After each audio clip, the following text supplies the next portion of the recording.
Hey guys, tonight we're going somewhere ancient, somewhere sunbaked, somewhere so layered in myth and Hollywood eyeliner that the actual woman underneath has been almost completely buried. Tonight we're talking about Cleopatra, not the Elizabeth Taylor version, not the seductress on a golden barge, not the snake and the dramatic death scene that every painting in every museum seems to think is the whole story. I mean the real Cleopatra, the one who woke up every morning in a palace that smelled like incense and sea air, and had to decide how to keep an empire from collapsing before lunch. The one who spoke 9 languages, ran an economy, managed a court full of people who wanted her dead, and still somehow found time to have opinions about dinner. Before we settle in, a genuine thank you to the viewer who suggested tonight's topic. You know who you are, and honestly, you've sent me down a rabbit hole that involved ancient Egyptian tax policy, Ptolemaic dining customs, and a surprisingly emotional deep dive into what happened to Cleopatra's children after she died. I emerged 3 days later with too many notes and a strange craving for figs. If you enjoy what I do here, take a second to like the video and subscribe, but only if it actually brings you something.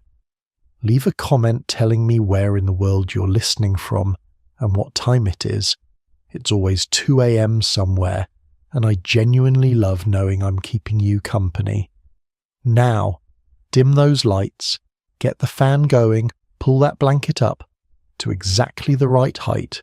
You know the height, and let's settle in. Because tonight's story is older than almost anything we've done before, and it deserves the kind of quiet attention that only 2 a.m. can provide.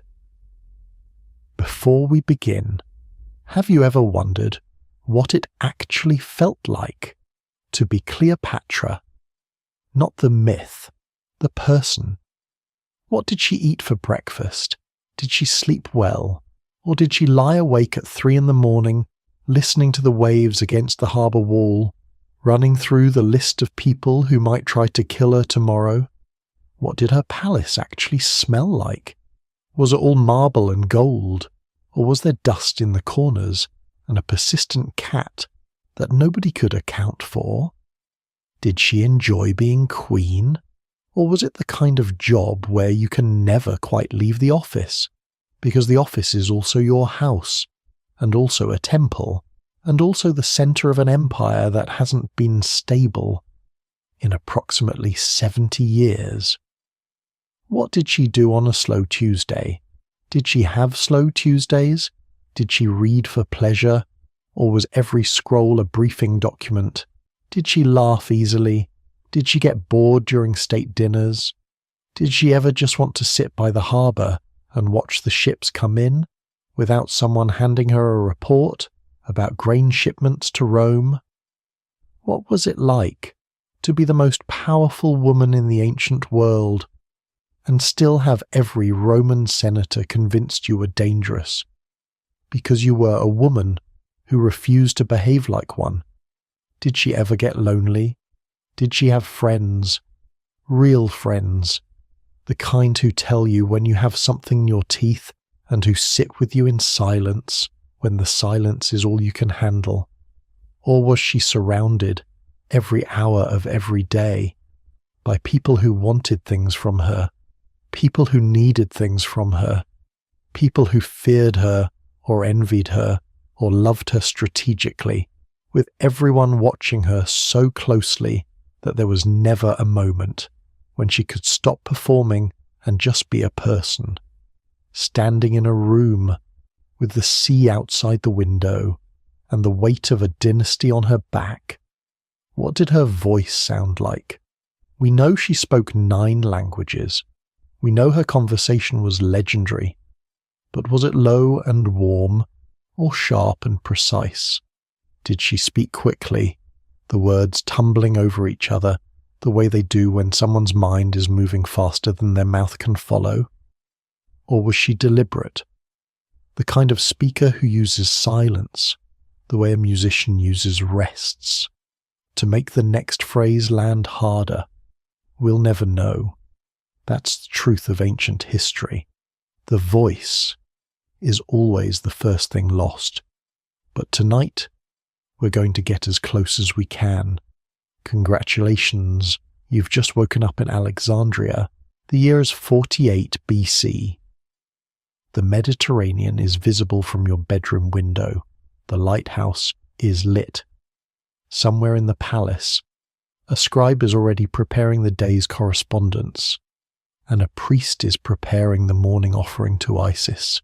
Your brother wants you dead. Rome wants your grain, and you have approximately 14 hours before something happens that will change everything again. Good luck. Let's start where all the interesting stories start, which is at the beginning, which is somehow always stranger than you expect. Cleopatra, the seventh Cleopatra, was born in the winter of 69 BC in Alexandria, Egypt, which was at that time the most extraordinary city in the known world. Not one of the most extraordinary, the most. Athens was fading. Rome was powerful but aesthetically brutal. A city of ambition poured into concrete and marble, but still, at its core, a military camp that had grown beyond its own understanding of what a city could be. Carthage was a memory, a smear of ash and salt, where a civilization used to stand. Alexandria was where the future was being assembled, and the assembly was happening at a pace and scale that made visitors from other cities stand very still for a moment and recalibrate their understanding of what a city could be. Let me tell you about Alexandria, because the city is a character in this story as much as any person, and you need to see it properly before we go inside the palace. The city was laid out on a grid, which sounds unremarkable until you remember that most ancient cities grew organically, one building at a time, streets following footpaths that followed animal tracks that followed water. Alexandria was designed. Alexander the Great himself, according to legend, traced the outline of the city on the ground and ordered its construction in 331 BC. The architect was Dinocrates of Rhodes, who planned the streets at right angles, wide enough for chariots and wind, because the grid was oriented to catch the prevailing Mediterranean breezes. This was engineering applied to comfort, which was a very Greek thing to do and a very unancient thing to do. Most cities in the ancient world smelled terrible. Alexandria smelled, by the standards of its time, acceptable, which was a significant achievement for a metropolis of perhaps 500,000 people. The city was divided into 5 quarters, each named after a letter of the Greek alphabet. The royal quarter, the Bruchion, occupied the northeastern promontory and contained the palace complex, the Mausion, the library, and the administrative buildings of the government. The Jewish quarter was in the east, the Egyptian quarter was in the west. In between, the city hummed with the particular energy of a place where everything arrived and nothing was refused. Ships docked daily from every corner of the Mediterranean and beyond, carrying spices from India, ivory from Africa, tin from Britain, amber from the Baltic, silk from China that had passed through a dozen hands and twice as many borders before it reached the warehouses of Alexandria's merchants. The Pharos lighthouse stood on the island of Pharos, connected to the mainland by a causeway called the Heptastadion, which was approximately 7 stadia long, hence the name, and which divided the harbour into 2 basins. The lighthouse itself was one of the 7 wonders of the ancient world, and unlike most of the other wonders, it was functional, It was a working lighthouse, estimated to be between 330 and 440 feet tall, with a fire at its summit that was reflected by bronze mirrors and visible, some sources claim, from 30 miles at sea. Think about that for a moment. A fire, visible from 30 miles, in an age when the horizon was the edge of the known world. Alexandria had built something that pushed back the darkness for 30 miles in every direction. The Pharaoh's was not merely a lighthouse, it was a statement about what human beings could do if they decided to do it, which was, in a sense, the thesis of the entire city. The Great Library was probably not a single building. Recent scholarship suggests it was a collection of libraries, reading rooms, and scroll repositories distributed across the Mausion complex and possibly other locations in the city. The total number of scrolls it contained is debated, with ancient estimates ranging from 40,000 to 700,000, and modern scholars generally settling on something in the range of several 100,000. Whatever the exact number, it was, by an enormous margin, the largest collection of written knowledge in the ancient world. Scholars came from everywhere to use it. They were housed and fed at state expense, an arrangement that attracted talent with the efficiency of a gravitational field. The library was where knowledge came to be organized, catalogued, and preserved, and the organization was itself an intellectual achievement. Callimachus, the poet and scholar who worked at the library in the 3rd century BC, created the Pinnaces, a catalogue of the library's holdings that was essentially the world's first bibliographic index. He divided knowledge into categories and subcategories with a systematic rigour that would not be improved upon for over a millennium. But Alexandria was not merely an institution, it was a living city, and the living part is what you need to feel before we go inside the palace.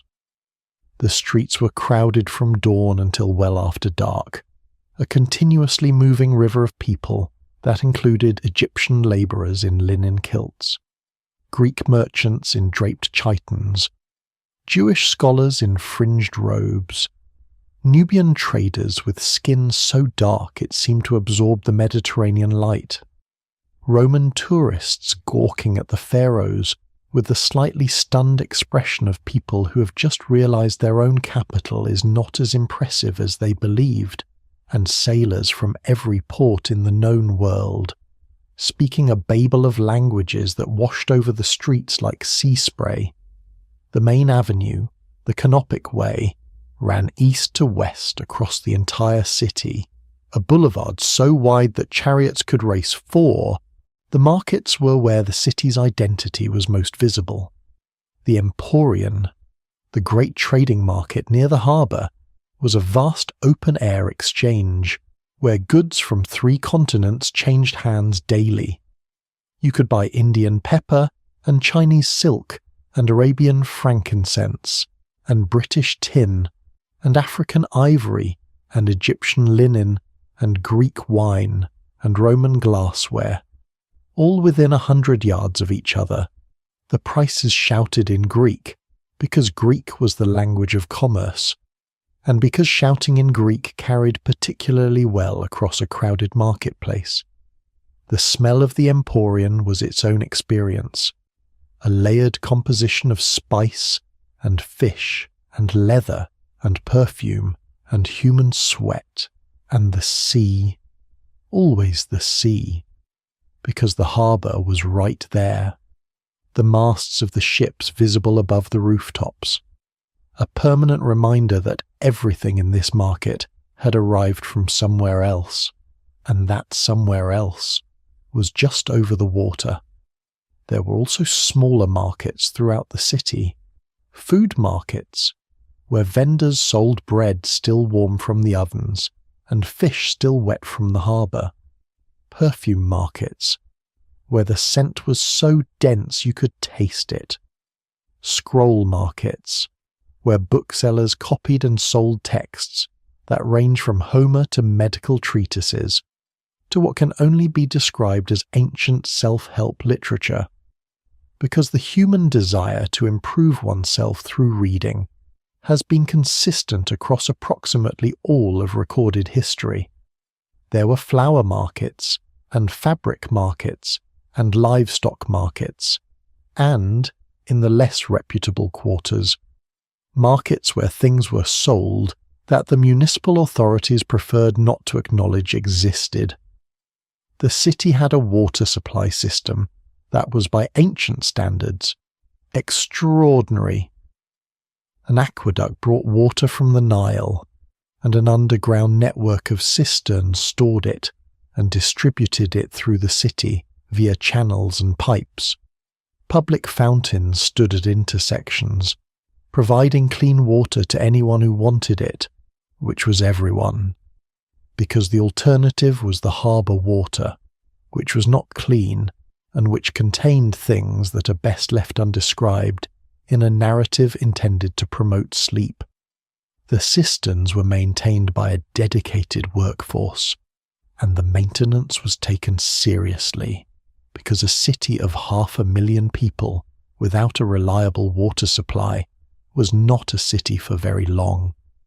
This is the city Cleopatra was born into, a city of knowledge and commerce and engineered wind and crowded markets and illuminated streets and water that actually came out of the ground clean, a city that smelled like salt water and cinnamon and papyrus and money, a city that believed, with the confidence of centuries of evidence, that the human mind was the most powerful instrument in existence, and that Alexandria was where the best minds in the world came to use it. She was born into the Ptolemaic dynasty, which is the first thing you need to understand and the first thing that complicates everything. The Ptolemies were not Egyptian, they were Macedonian Greek. Ptolemy I Soter, the founder of the dynasty, had been one of Alexander the Great's companions, a member of his inner circle, a general who had fought beside him across Persia and into India, and who, when Alexander died in Babylon in 323 BC, and his empire was carved up among his commanders like a particularly contentious inheritance, took Egypt. He took it because Egypt was rich, because Egypt was defensible, because it had the natural borders of desert and sea that made invasion expensive and administration relatively straightforward, and because Egypt had grain. Grain, in the ancient world, was the equivalent of controlling the oil supply and the internet simultaneously. Whoever had grain had leverage. Egypt had more grain than anywhere else, and Ptolemy intended to keep it.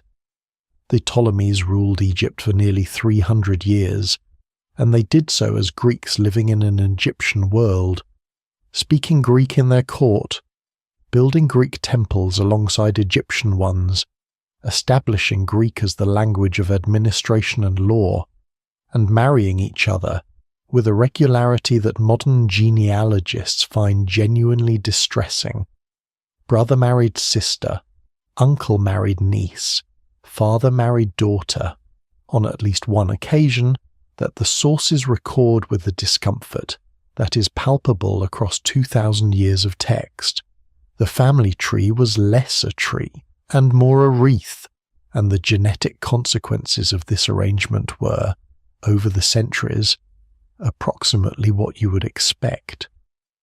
By the time Cleopatra was born, the dynasty had produced a long line of rulers ranging from the competent to the catastrophic, many of whom had killed each other to secure the throne, which was considered not ideal, but also not particularly unusual by Ptolemaic standards. The first Ptolemy was brilliant, the second was capable, the third was effective.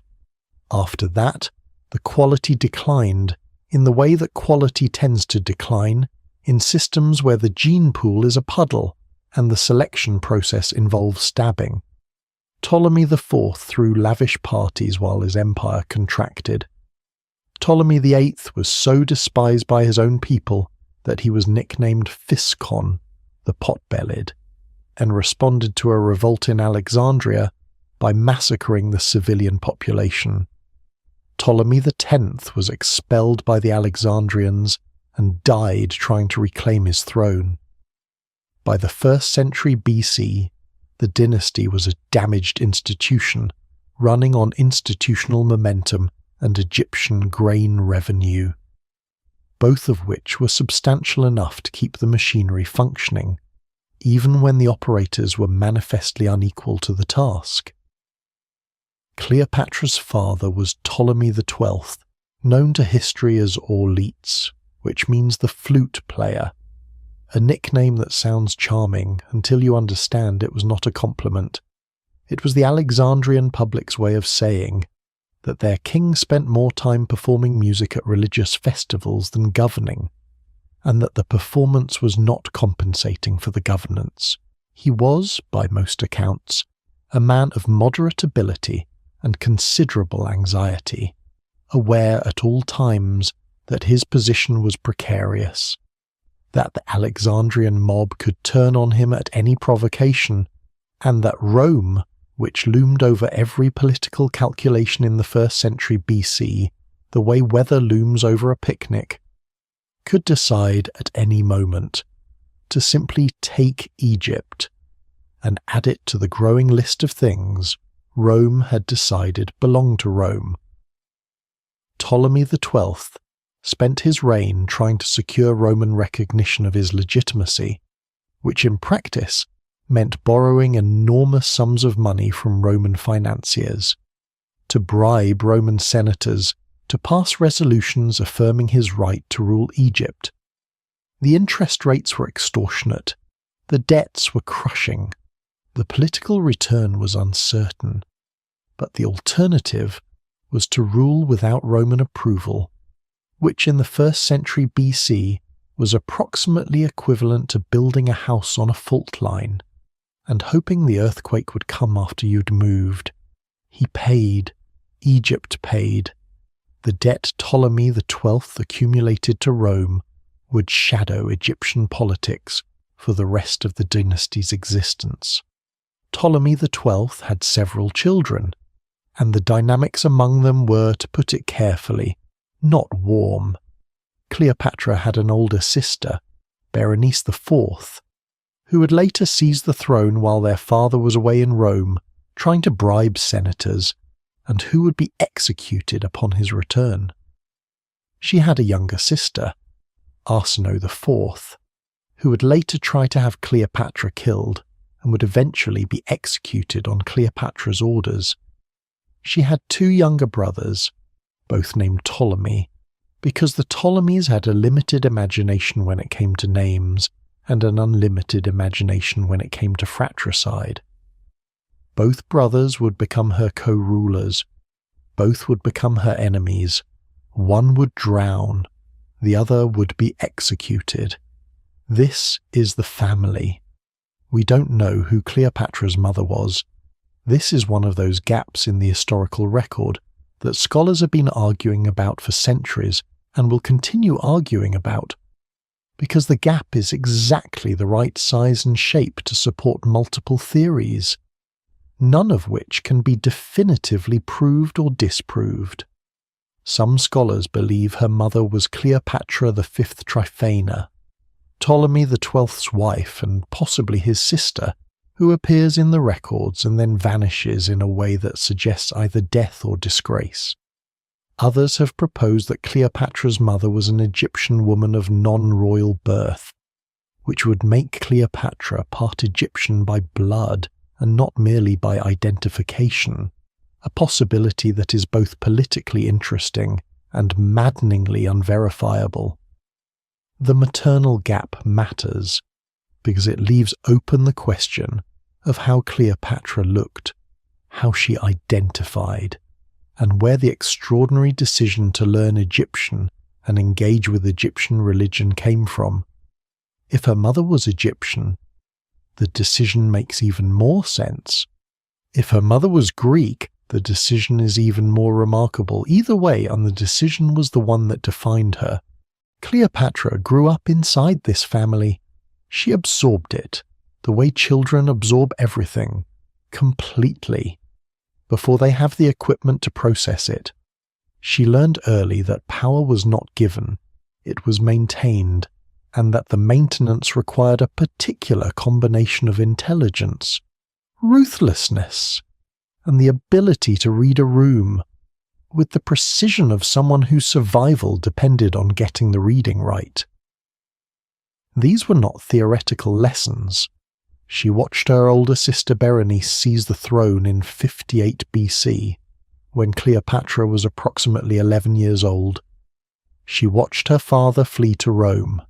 She lived in a palace where her sister was now queen, and where the power dynamics had shifted overnight in a way that must have been terrifying for a child who understood, even at 11, what shifted power dynamics meant in this family.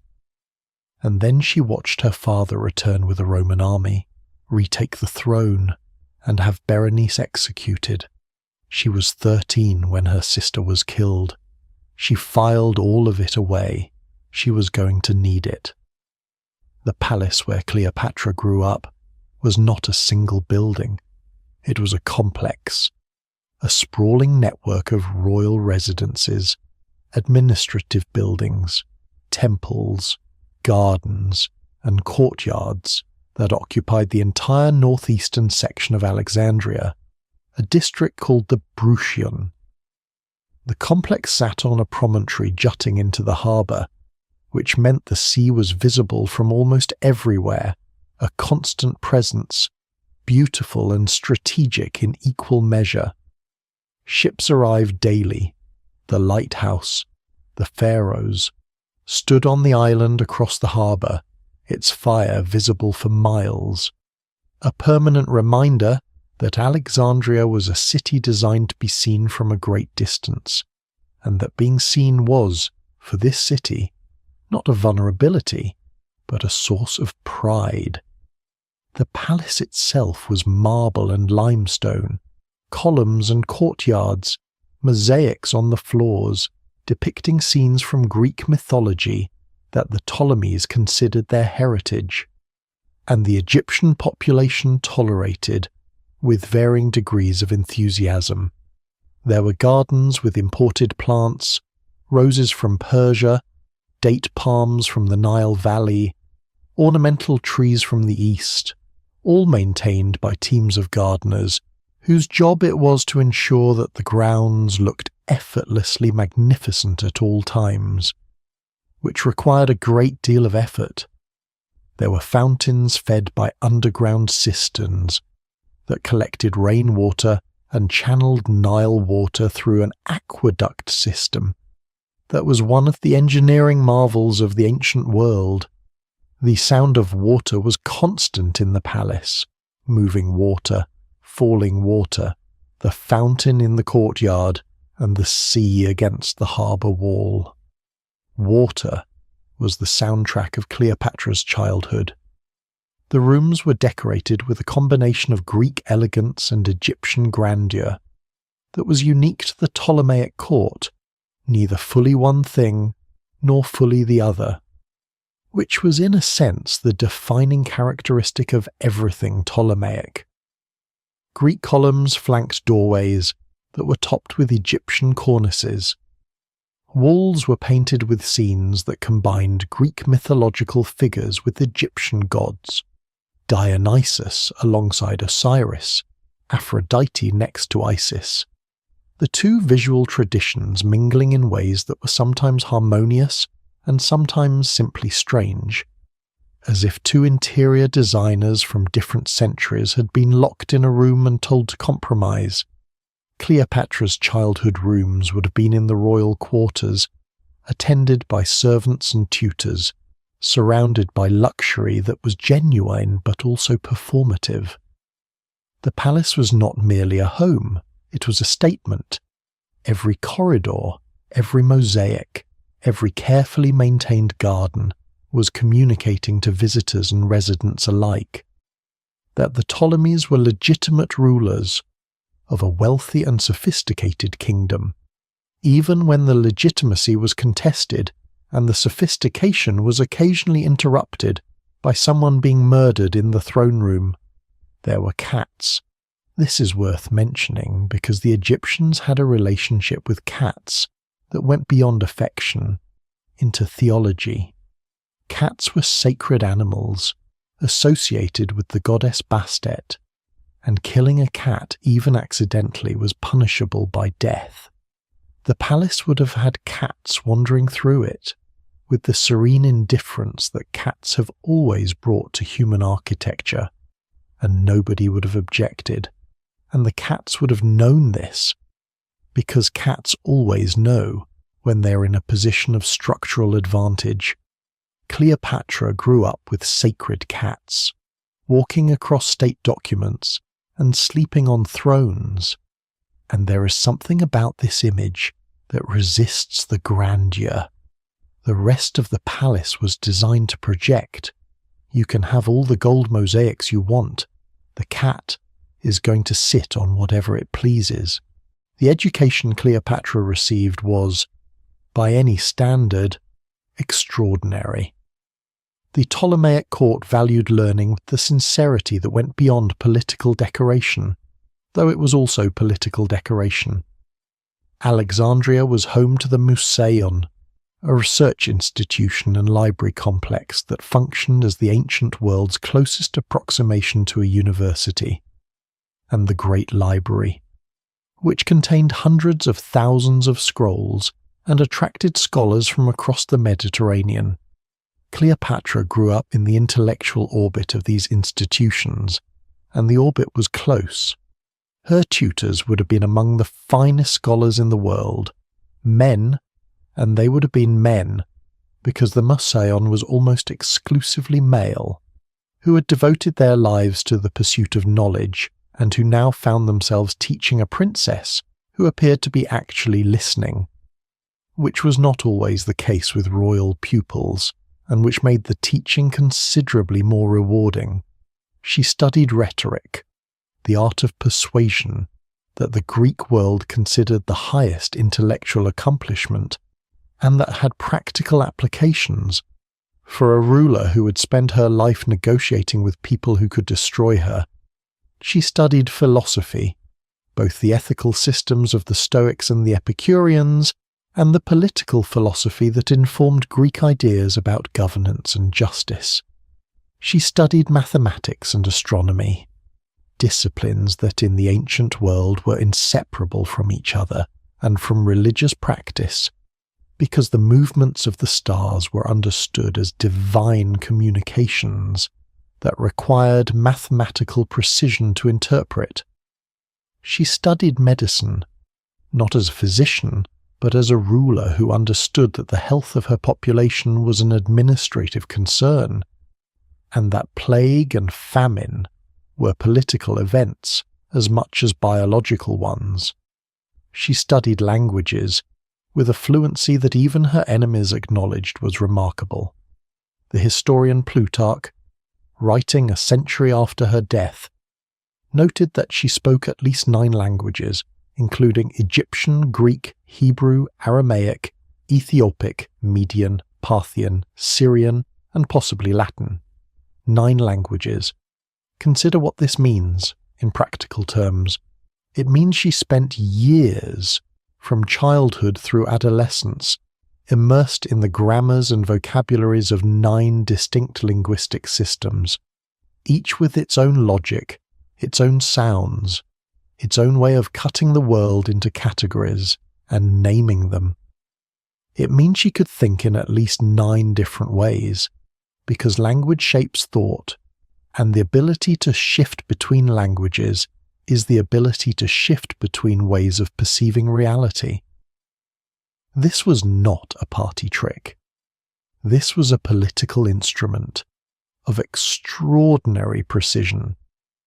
Cleopatra could address ambassadors from a dozen different nations in their own languages without an interpreter, which meant she could negotiate directly, read tone and nuance, catch the hesitation before a lie and the warmth before an agreement, and build the kind of personal rapport that translators, no matter how skilled, inevitably filter out. The Egyptian is the detail that matters most and is most easily missed. None of the Ptolemaic rulers before Cleopatra had bothered to learn Egyptian. Let that sit for a moment. For 300 years, a Greek dynasty had ruled Egypt, taxed Egypt, governed Egypt, built temples in Egypt, been worshipped as gods by Egyptians, and not one of them, across 11 generations, had thought it worthwhile to learn the language of the people they ruled. 300 years, 11 rulers, 0 Egyptian speakers. The administration was conducted in Greek. The court spoke Greek. The laws were written in Greek. The majority of the population, the farmers and labourers and artisans and priests, who constituted the actual substance of Egyptian civilization, spoke a language their rulers could not understand and had never attempted to learn. Cleopatra learned Egyptian. She spoke to her Egyptian subjects in their own language. She participated in Egyptian religious ceremonies, not as a foreign ruler performing an obligation, but as someone who understood and engaged with the rituals on their own terms. She travelled to Upper Egypt and was crowned in Egyptian ceremonies that her predecessors had either skipped or endured with visible impatience. This was not a small thing. It was a fundamental break with nearly 3 centuries of Ptolemaic practice, and it earned her a loyalty among the Egyptian population that her predecessors had never achieved, and that her enemies in Rome would never fully understand.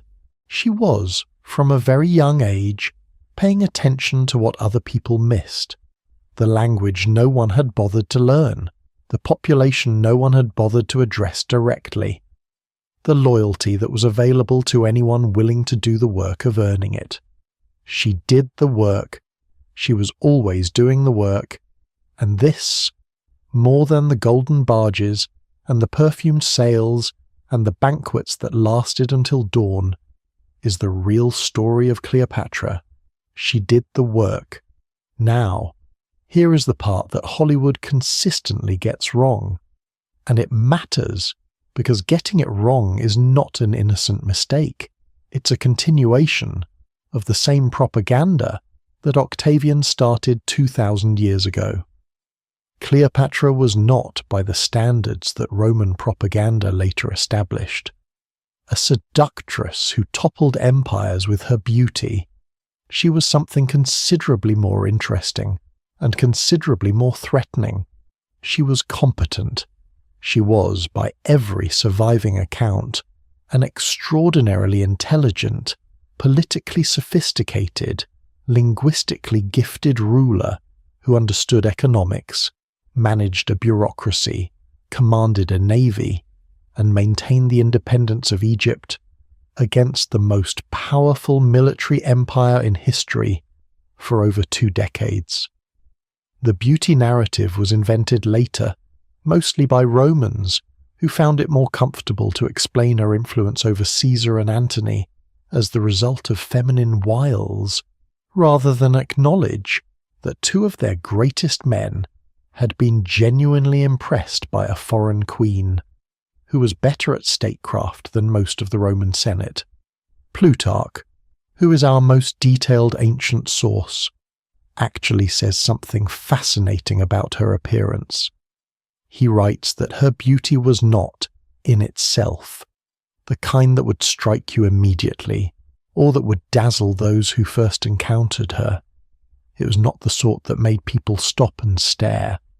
What made her irresistible, he says, was the combination of her conversation, her charm, and the character that accompanied everything she said and did. Her presence, he writes, had an inescapable quality. The persuasion of her speech, combined with the peculiar force of her personality, which pervaded her actions and her conversations with others, was stimulating. There was sweetness in her voice, and her tongue was like a many-stringed instrument that could readily turn to whatever language she wished. In other words, people fell in love with her mind and her presence, not her face. This is the Cleopatra that history has mostly declined to remember, because the other version is simpler and requires less rethinking of what power looks like when a woman holds it. The coins are also worth mentioning. We have coins from Cleopatra's reign that bear her image, and the image is not what Hollywood has taught you to expect. The face on the coins has a prominent nose, a strong chin, and an expression of such absolute authority that the question of conventional beauty becomes, frankly, irrelevant. She looks like what she was, a ruler. The coins were not designed to flatter. They were designed to communicate power, and they do. The face on those coins is not asking you to find it beautiful. It is informing you that it governs Egypt, and it will continue to govern Egypt, and your feelings about the arrangement are not a factor in the calculation. She became queen at 18. This is the kind of sentence that sounds clean and efficient, and is actually a catastrophe in slow motion. Her father, Ptolemy XII, died in the spring of 51 BC, after a reign of approximately 30 years that had been characterized by debt, exile, Roman entanglement, and the execution of his own daughter. His will, deposited with the Roman Senate for safekeeping, which tells you everything about the power dynamics of the 1st century BC, specified that Cleopatra and her younger brother Ptolemy XIII would rule jointly. Ptolemy XIII was 10 years old.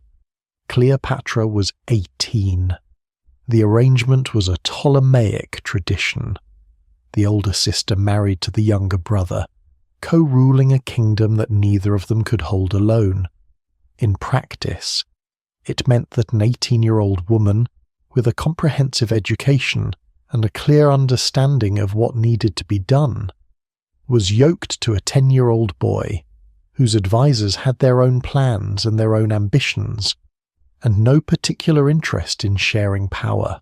With a queen who was inconveniently capable, the advisors were the problem. Pothinus, a eunuch who served as regent and who controlled the boy king's finances and, through them, much of the state apparatus.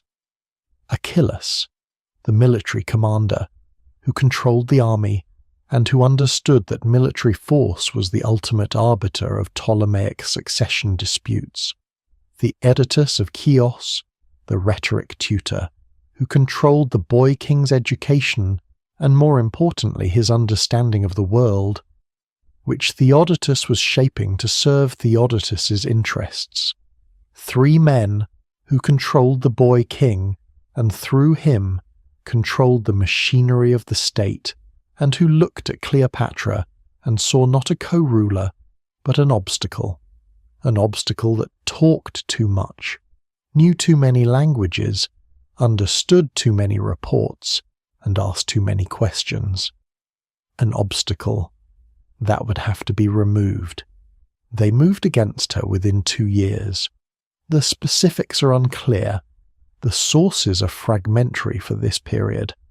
But by 48 BC, Cleopatra had been driven from Alexandria, exiled to the eastern border of Egypt, with a small army of mercenaries and loyalists camped somewhere near Pelusium, the frontier fortress that guarded the eastern approaches to the Nile Delta.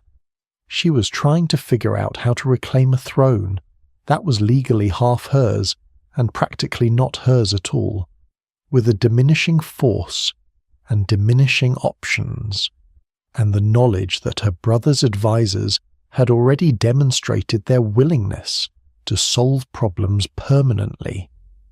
She was 21 years old. She was camped in the desert with a diminishing army, and across the Mediterranean, a Roman civil war was about to deliver to the doorstep of Alexandria the one person who could change everything. Let's talk about what daily life actually looked like for a Ptolemaic queen, because this is where the reality diverges from the myth so sharply that they barely share a zip code. Cleopatra's day did not begin with a dramatic entrance into a throne room. It began with religion. The Queen of Egypt was not merely a political ruler. She was a divine figure, the living incarnation of Isis on earth, a goddess in human form whose daily rituals were not ceremonial extras but fundamental obligations that legitimized her rule in the eyes of the Egyptian population. Every morning, before any political business was conducted, before any audiences were granted, before any scroll was read or any decree was signed, there were offerings to be made, prayers to be spoken, and rituals to be performed in the palace temple with a precision and solemnity that no amount of political urgency could override. The gods came first. The gods always came first. You could be in the middle of a military crisis, and the morning offering to Isis still happened on schedule, because without the gods, nothing else held. This was not superstition, or at least it was not only superstition. It was the foundation of political legitimacy. In a system where the ruler's authority derived from their relationship with the divine. Skip the morning offering, and you were not just offending the gods, you were undermining the theological basis of your own rule. Cleopatra took this seriously. This is documented, not just in her public actions, but in the entire structure of her reign. She built temples, she restored sanctuaries, she funded priestly colleges, she participated in religious festivals, not as a reluctant participant, but as an active celebrant, who understood that the Egyptian people's loyalty to her was inseparable from their belief that she was what she claimed to be, which was the earthly manifestation of a goddess who protected the land, the harvest, and the people. In 46 BC, she formally identified herself as the new Isis, a title that was both theological and political, asserting her divine status in a way that no previous Ptolemaic queen had done with such deliberateness. She was not merely the queen who worshipped Isis, she was Isis. The distinction mattered. The morning ritual would have involved purification, washing in water that had been blessed and sanctified according to temple protocols.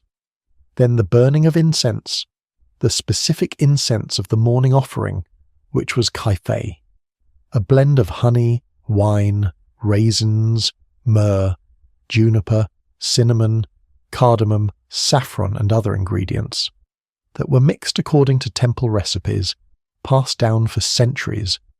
The recipe for kaife was itself a sacred text, recorded on temple walls, and the preparation of the incense was a ritual in its own right, involving grinding and mixing and chanting that could take days to complete. The smell of kaife in the early morning, mixed with the salt air from the harbour, is the smell of Cleopatra's mornings. It is the first thing she encountered every day, before the reports and the audiences and the negotiations, the gods, the incense, the quiet of the temple, and then everything else. After the incense, there were offerings of food and drink, bread and beer and wine, presented on offering tables before the image of the goddess, and prayers spoken in Egyptian, not Greek, because the gods of Egypt spoke Egyptian, and Cleopatra, unlike her ancestors, could address them in their own language. The prayers were formulaic but not empty. They asked for the protection of the land, the fertility of the soil, the regularity of the Nile flood, the safety of the queen, and the continuation of Ma'at, the Egyptian concept of cosmic order and justice that was the foundational principle of all Egyptian theology, and, by extension, all Egyptian politics. Ma'at was what made the world work. The queen's job was to maintain it. The morning offering was the daily recommitment to that job. After the morning rituals, the political day began, and the political day was relentless. Cleopatra governed Egypt directly. This was not a constitutional monarchy, where the queen waved from a balcony while ministers ran the country. The Ptolemaic system concentrated power in the person of the ruler, to a degree that modern political systems would find both fascinating and exhausting. The queen made decisions about taxation, agricultural policy, trade agreements, military deployments, judicial appeals, temple construction, diplomatic correspondence, and the management of a bureaucracy so elaborate and so hierarchical and so dependent on written records that it would make a modern government regulator weep with recognition and possibly with envy. The bureaucracy was one of the most sophisticated in the ancient world. Egypt was divided into nomes, administrative districts, each governed by a nomarch who reported to the central government in Alexandria.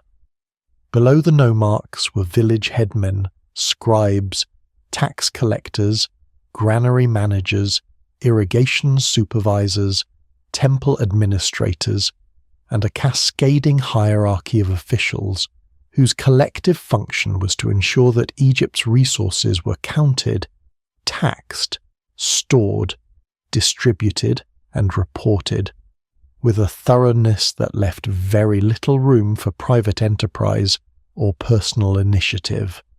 The system was intrusive by modern standards and efficient by ancient ones. It had been refined over millennia, long before the Ptolemies arrived, and the Ptolemies had added their own layers of Greek administrative practice on top of the existing Egyptian infrastructure, creating a hybrid system that was, like everything else Ptolemaic, neither fully Greek nor fully Egyptian, but something distinctively its own. Egypt's wealth came from grain. The Nile flooded annually, beginning in June and peaking in September, depositing rich black silt across the farmland of the delta and the river valley, and the resulting harvest fed not only Egypt but a significant portion of the Mediterranean world.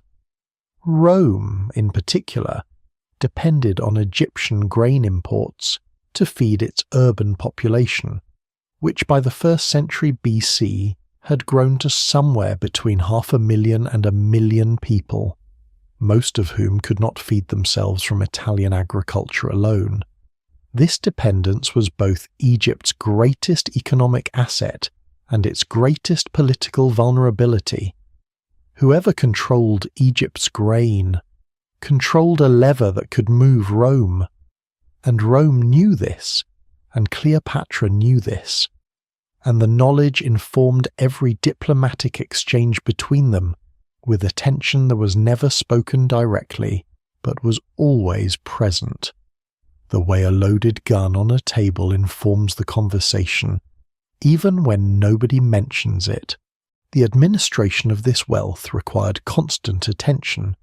Tax collectors reported crop yields, granary managers tracked storage levels, canal supervisors maintained the irrigation systems that distributed the Nile's floodwater across the farmland. Harbour officials monitored the grain ships, all of them reporting through a hierarchy that ultimately reached the queen. Cleopatra reviewed reports on crop yields. She issued decrees about irrigation maintenance. She managed the currency, which under her reign included coins bearing her own image, a statement of sovereignty that was both routine for a ruler and pointed in a world where Rome was accustomed to seeing its own faces on money. She set tax rates. She adjudicated disputes between nomes over water rights. She approved temple construction budgets. She reviewed military expenditures. Every decision, ultimately, was hers. And the decisions never stopped. And the reports never stopped. And the petitioners never stopped. And the day was never long enough to contain everything that needed to be done. The audiences were a daily fixture. Petitioners, ambassadors, provincial governors, military commanders, priests seeking temple funding, merchants seeking trade concessions, all of them waiting in the palace's public halls for the opportunity to present their case to the Queen directly. Cleopatra conducted these audiences in whichever language the petitioner spoke, which was not merely efficient but powerfully impressive. An ambassador from Parthia, accustomed to speaking through interpreters in every other court he had ever visited, found himself addressed directly in his own language by a queen who understood his idioms and his inflections, and who could respond with the precision of a native speaker and the authority of a ruler. This was statecraft conducted at the level of personal connection, and it was devastatingly effective. The ambassador went home and told his king that the Queen of Egypt was different. The king remembered. She dressed for these audiences with care that was both personal and political. The Queen's appearance was a message, and the message was calibrated to the audience. For Egyptian ceremonies and public appearances, she wore the traditional regalia of the pharaohs, the double crown of Upper and Lower Egypt, the uraeus crown with the rearing cobra, the white linen robes, the heavy gold and lapis lazuli jewellery that connected her visually to 3,000 years of Egyptian royal tradition. She was saying, without words, "I am one of you. I am the continuation of something ancient and sacred, and I am here." For diplomatic meetings with Roman envoys or Greek-speaking visitors, she adjusted. The clothing shifted toward Hellenistic style, draped fabrics in rich colours, more restrained ornamentation, the visual language of the Mediterranean elite that her Ptolemaic heritage entitled her to. She could be Egyptian or Greek depending on the room, and the shift was not hypocrisy. It was fluency. She understood that identity, like language, was a tool, and she wielded it with the same precision she brought to everything else. The jewellery was significant beyond decoration. Cleopatra's personal ornaments included pieces that were both beautiful and symbolic: carnelian, turquoise, lapis lazuli, gold worked into the shapes of sacred animals, cobras, vultures, scarabs, and divine symbols. The materials themselves carried meaning. Lapis lazuli was the colour of the heavens and was associated with the gods. Turquoise was protective, associated with Hathor and with the regenerative power of the natural world. Gold was the flesh of the gods themselves, incorruptible and eternal. When Cleopatra wore these materials, she was not accessorizing. She was making a theological statement about her own nature, and the people who saw her understood this, even when they disagreed with it. Her perfume was a production in its own right. Egypt was the perfume capital of the ancient world, and Cleopatra was personally interested in the art of scent-making to a degree that went beyond royal indulgence into something approaching scientific inquiry. There is a credible ancient tradition that she wrote a treatise on cosmetics and perfumes, a text that does not survive, but that later writers reference with a respect that suggests it was genuinely knowledgeable, and not merely a royal vanity project.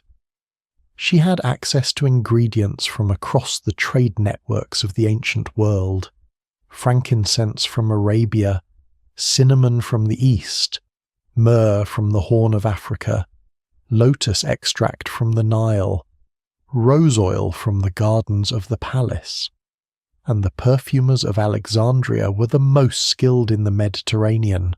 The queen's scent preceded her into a room, and lingered after she left. And this was not vanity, it was performance, it was presence. In a world where personal impression was political currency, Cleopatra invested in every sensory dimension of the encounter. You smelled her before you saw her. You remembered the scent after she was gone. This was deliberate. The cosmetics were Egyptian, and they were sophisticated. Kohl around the eyes, ground from galena, the lead sulfide mineral that was both decorative and functional, protecting the eyes from the glare of the sun, and, according to recent research, providing genuine antibacterial properties that reduced the incidence of eye infections in a climate where such infections were common and serious. Red ochre on the lips and cheeks, henna on the hands and feet. The preparation and application of these cosmetics was a daily ritual, performed by attendants who specialized in the work, and the results were, by every description we have, striking.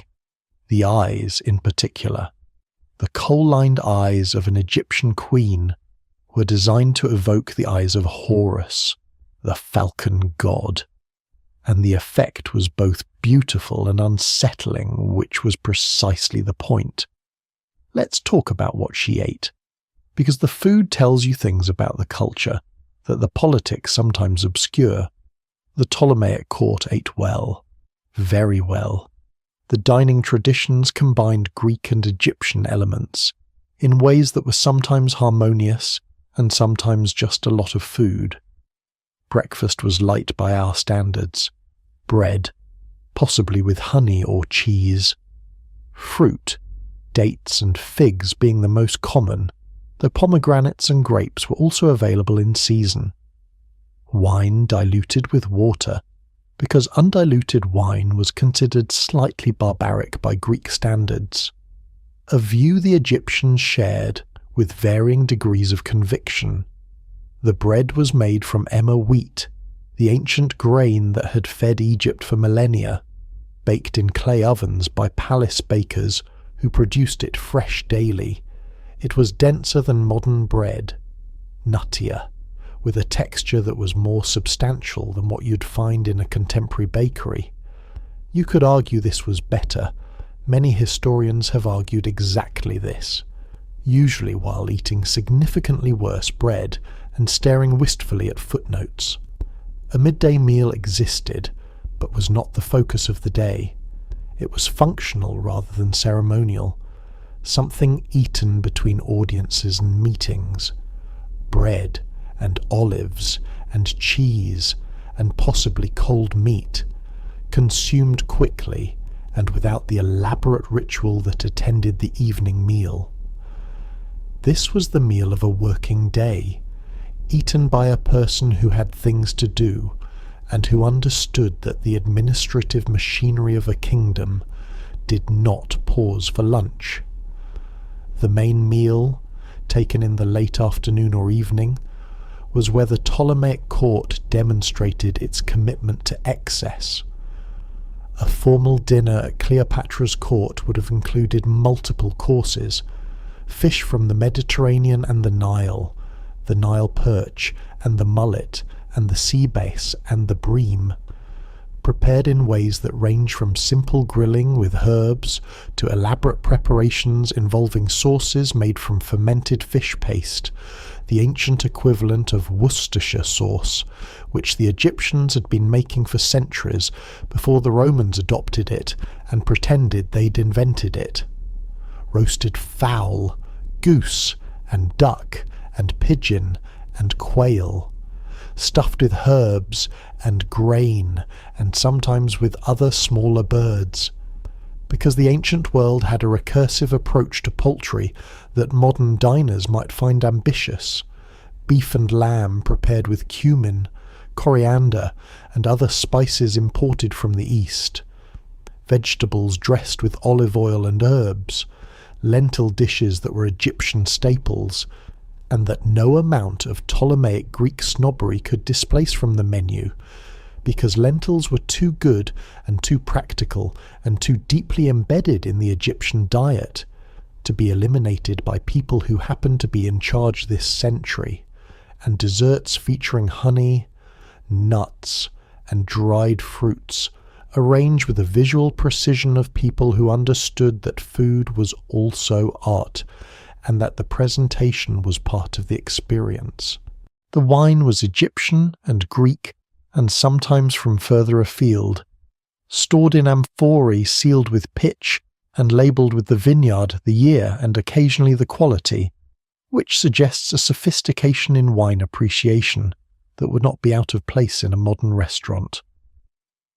Cleopatra reportedly preferred a sweet wine from a region near the Nile Delta, a wine made from grapes that had been left on the vine until they were almost raisins, concentrated and intensely flavoured, the ancient world's equivalent of a dessert wine, though the sources on her specific preferences are thin enough that this may be later invention.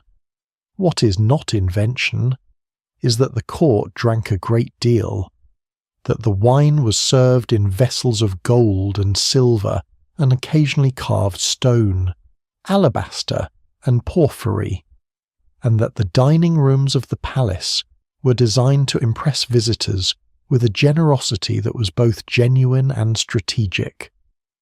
The dining arrangements were Greek in style, reclining on couches, arranged around low tables, the food served by attendants, who moved through the room with the practiced invisibility of well-trained household staff. Music accompanied the meal, harps and flutes, and the sistrum, the sacred rattle associated with the worship of Isis, which connected even the act of eating to the religious framework that undergirded everything in the Ptolemaic court. Acrobats and dancers performed between courses, poets recited, philosophers debated. The dinner was entertainment, education, and politics simultaneously, and every guest knew it, and every guest was performing, and the queen watched all of them and remembered everything. Cleopatra herself ate at these dinners with a moderation that several sources remark upon, which suggests it was notable. In a court that valued lavish hospitality, the queen's relative restraint was observed and commented upon. She was present, she participated, she charmed, she was by every account the most engaging person in the room. But she did not lose herself in the feast. This is the behaviour of someone who understood that the dinner was a performance, and that the performance required maintaining a particular quality of attention, that 3 cups of undiluted wine would compromise. She watched the room. She always watched the room. She noticed who talked too loudly, and who was too quiet. She noticed who was drinking more than usual, and who had stopped eating. She noticed the ambassador who glanced at his companion before answering a question, and the merchant who laughed a fraction of a second too late. She noticed everything, and the noticing was the real work, and the dinner was just the setting. Now, Julius Caesar arrives, and everything accelerates. The year is 48 BC. The Roman Republic is tearing itself apart in a civil war that has been building for a generation.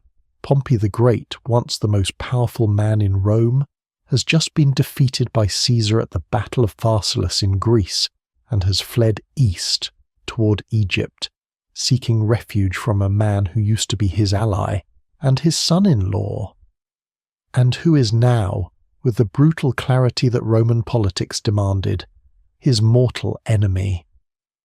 Ptolemy XIII's advisors, Pothinus and Achillas and Theodotus, calculate the odds and decide that backing the losing side of a Roman civil war would be catastrophic for Egypt.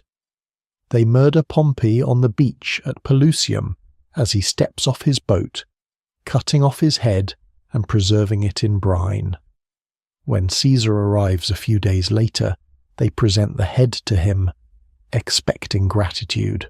They get the opposite. Caesar is reportedly appalled, not because he loved Pompey. Their relationship was considerably more complicated than love, but because a Roman consul has been murdered by foreigners, which is an affront to Roman dignity, that Caesar, whatever his personal feelings about the man inside the jar, cannot be seen to accept. Some sources say he wept. Whether the tears were genuine grief or political performance is a question the sources debate and that we cannot resolve from this distance. He enters Alexandria with a small force, perhaps 4,000 men, installs himself in the royal palace with the confidence of a man who has conquered Gaul and who views Egypt as a problem of manageable proportions, and summons both Cleopatra and Ptolemy XIII to appear before him. He will arbitrate their dispute. Rome will decide who rules Egypt. This was not technically Rome's decision to make, but Rome made decisions like this constantly, and the people affected by them had learned to accommodate the presumption, or be destroyed by it. Ptolemy XIII's forces control Alexandria. Cleopatra is still in exile, still camped near the eastern border. Getting to Caesar without being intercepted and killed by her brother's soldiers requires the kind of creative problem-solving that either builds legends or gets people killed. What she does next is one of the most famous entrances in history, and for once the famous version is essentially true. She has herself smuggled into the palace in a linen sack. Some later accounts say a carpet, which is more cinematic but probably less accurate. The Greek word Plutarch uses is more consistent with a bedroll or a linen bag. The sack is carried by a single trusted servant, a Sicilian named Apollodoros, who talks or bribes his way past the guards and deposits his cargo at Caesar's feet. Cleopatra emerges. She is 21 years old. Caesar is 52. The room, one imagines, goes very quiet for a moment. The kind of quiet that happens when something shifts, and everyone in the room feels it, but nobody has words for it yet. What happens next is not, as the romantic versions insist, a simple seduction. It is a political negotiation, conducted between two people who are each exactly what the other needs, and who are both smart enough to recognize this immediately. Caesar needs Egypt's grain and Egypt's wealth to fund his ongoing military campaigns and to stabilize the Roman economy after years of civil war.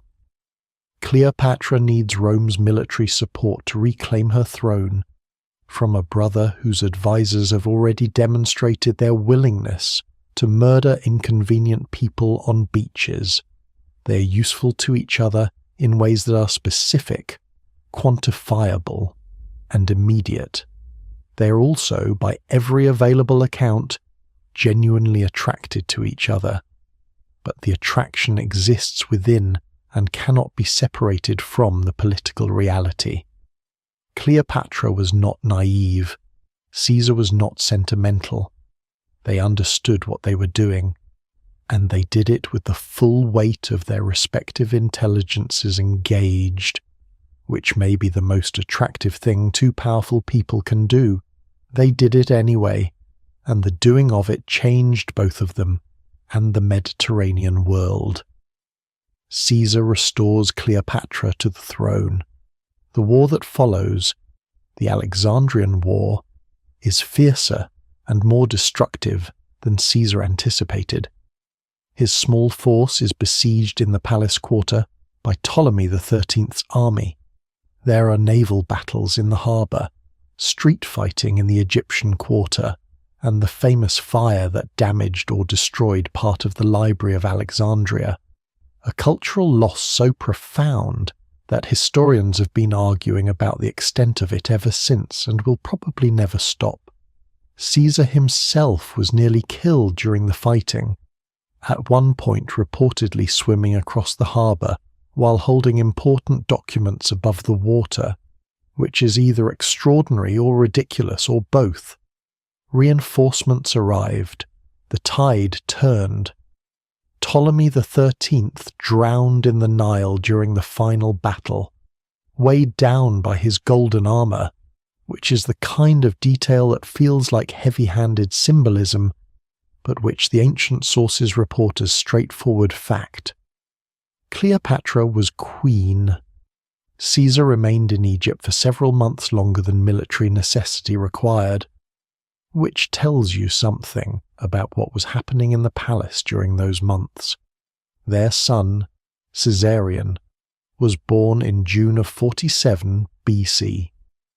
Ptolemy XV Caesar, to give him his full name, was declared the son of Caesar, a claim that Caesar himself never publicly confirmed, but never denied either, which was a characteristically Caesarian way of managing a situation that had no clean political resolution. In Rome, Caesar had an adopted heir, Octavian. In Egypt, he had a biological son. The two claims were incompatible, and Caesar chose not to resolve the incompatibility, which left it as a ticking mechanism that would eventually detonate. Cleopatra called the child Caesarion, Little Caesar, and his existence became both her greatest political asset and her greatest vulnerability, because a child who was the son of the most powerful man in Rome and the Queen of Egypt was either the future of both civilizations or a target, depending on who was doing the calculation and when. Let me pause here and describe what daily life looked like during the period of Caesar's presence in Alexandria, because it is genuinely fascinating and almost entirely absent from the popular accounts. Caesar and Cleopatra, during those months in Alexandria, lived in the palace complex together. The palace was enormous enough that the phrase "live together" requires qualification. They occupied separate quarters within the same complex, meeting for meals, for conversation, for the political discussions that were, in a sense, the real intimacy of the relationship, and for the personal time that no ancient source describes in detail, but that the birth of Caesarion 9 months later confirms existed. They took a famous journey up the Nile, a royal progress on a barge of extraordinary size and luxury, travelling south through Egypt, accompanied by a fleet of 400 ships, and the kind of security detail that suggested both a honeymoon and a military inspection, which it was, both, simultaneously. The barge itself, called a thalamagos, was reported to be over 300 feet long, with multiple decks, dining rooms that could seat hundreds, bedrooms with real beds, gardens planted with actual trees and shrubs growing in containers of soil, colonnades, a gymnasium, and a temple. It was less a boat and more a floating palace. And the fact that it existed tells you something about the resources available to the Ptolemaic court, and the imagination with which those resources were deployed. They moved slowly upriver, through the landscape that had sustained Egyptian civilization for 3,000 years. The Nile in the 1st century BC was what it had always been, the spine of Egyptian life, a ribbon of green, cutting through an ocean of desert, lined with temples and towns and farms, and the accumulated evidence of 30 centuries of continuous civilization. The temples at Luxor and Karnak, already ancient, already 1,500 years old. The pyramids at Giza, already 2,500 years old and already a tourist destination. The tombs in the Valley of the Kings, sealed and silent and waiting for Howard Carter by approximately 19 centuries. What were they doing on this trip? Partly it was political. Cleopatra was showing Caesar her kingdom, the temples, the cities, the agricultural heartland that produced the grain Rome needed. She was demonstrating that Egypt was not a weak dependent state waiting to be absorbed, but a functioning civilization with resources, infrastructure, and a queen who knew how to run it. She was making the case, without making a speech, that Egypt was more useful to Rome as an independent ally under her control than as a conquered province under a Roman governor who would understand the bureaucracy less well and manage the grain supply less efficiently. The case was strong. The evidence was floating past the window. Partly it was personal. They talked. We don't have the conversations, but we have the context, and the context suggests extraordinary exchanges. Here was a woman who spoke 9 languages, had studied philosophy and mathematics, understood the politics of the Eastern Mediterranean with a sophistication that most Roman senators could not match, and who had been reading the scrolls of the Library of Alexandria since childhood. And here was a man who had conquered Gaul, written about it with literary precision that is still studied today, crossed the Rubicon, defeated Pompey, and was in the process of remaking the Roman Republic in his own image. They had things to discuss. The discussions went on for weeks, drifting south through Egypt, with the desert on either side, and the Nile underneath them, and the temples sliding past, and the entire world waiting for them to come back and deal with it. They came back. Caesar returned to Rome. Cleopatra followed later, arriving in the city with Caesarion and an entourage that Rome found simultaneously impressive and deeply alarming. She stayed in Caesar's villa across the Tiber, in the gardens that would later become the site of the Villa Farnesina, received visitors, attended events, and existed in Roman society as a foreign queen of unprecedented status and unclear future. Roman society did not know what to do with her, which was becoming a pattern. She was too important to ignore and too foreign to embrace, and her presence in Rome raised questions about Caesar's intentions that nobody was comfortable asking, and that Caesar showed no inclination to answer. The daily life in Rome was different from Alexandria. Cleopatra was a guest in someone else's capital, operating under someone else's rules, or at least pretending to. She continued to govern Egypt through correspondence, dispatching orders to her officials in Alexandria by ship, a process that took weeks and that required her to trust her officials to execute her decisions without supervision, which she did because she had chosen them carefully, and because the alternative was to abandon Rome and lose the political access that justified being there. She met with Roman politicians, merchants, and intellectuals. She established a small court in the villa, receiving delegations and conducting business with the efficiency of someone who understood that even when you're in someone else's city, you're still running your own kingdom. Cicero visited her. He wrote to his friend Atticus afterward, and the letter survives, and it is revealing. He found her arrogant. He didn't like her. The dislike is palpable, even through the diplomatic language, reading between the lines, and Cicero's lines practically beg to be read between.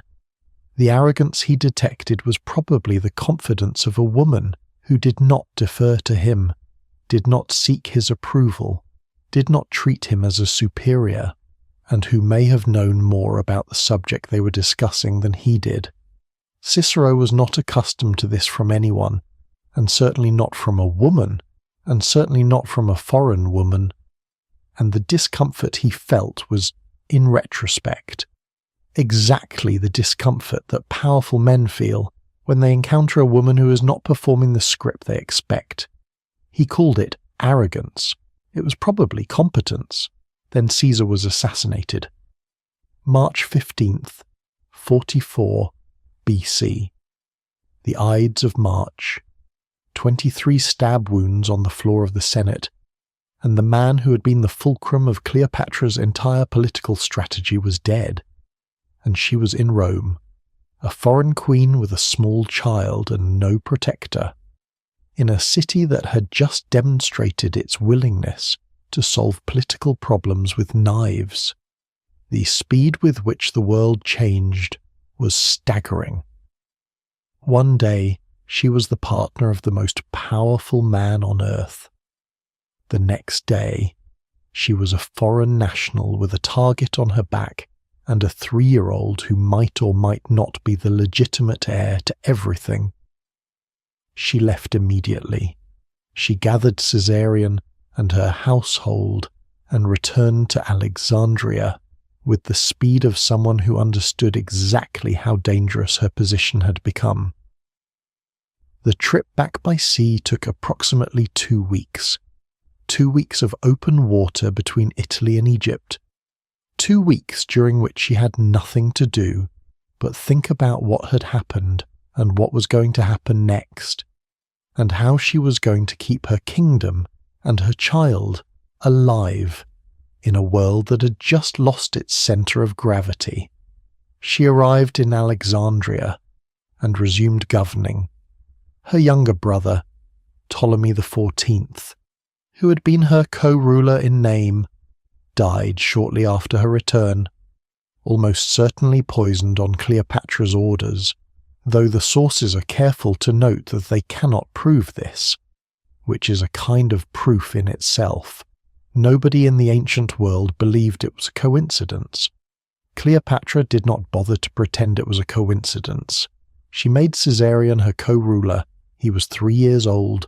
The pattern of Ptolemaic co-rulership continued, but this time the queen had no intention of sharing power with anyone, least of all a toddler who happened to be the son of the most famous man in the world.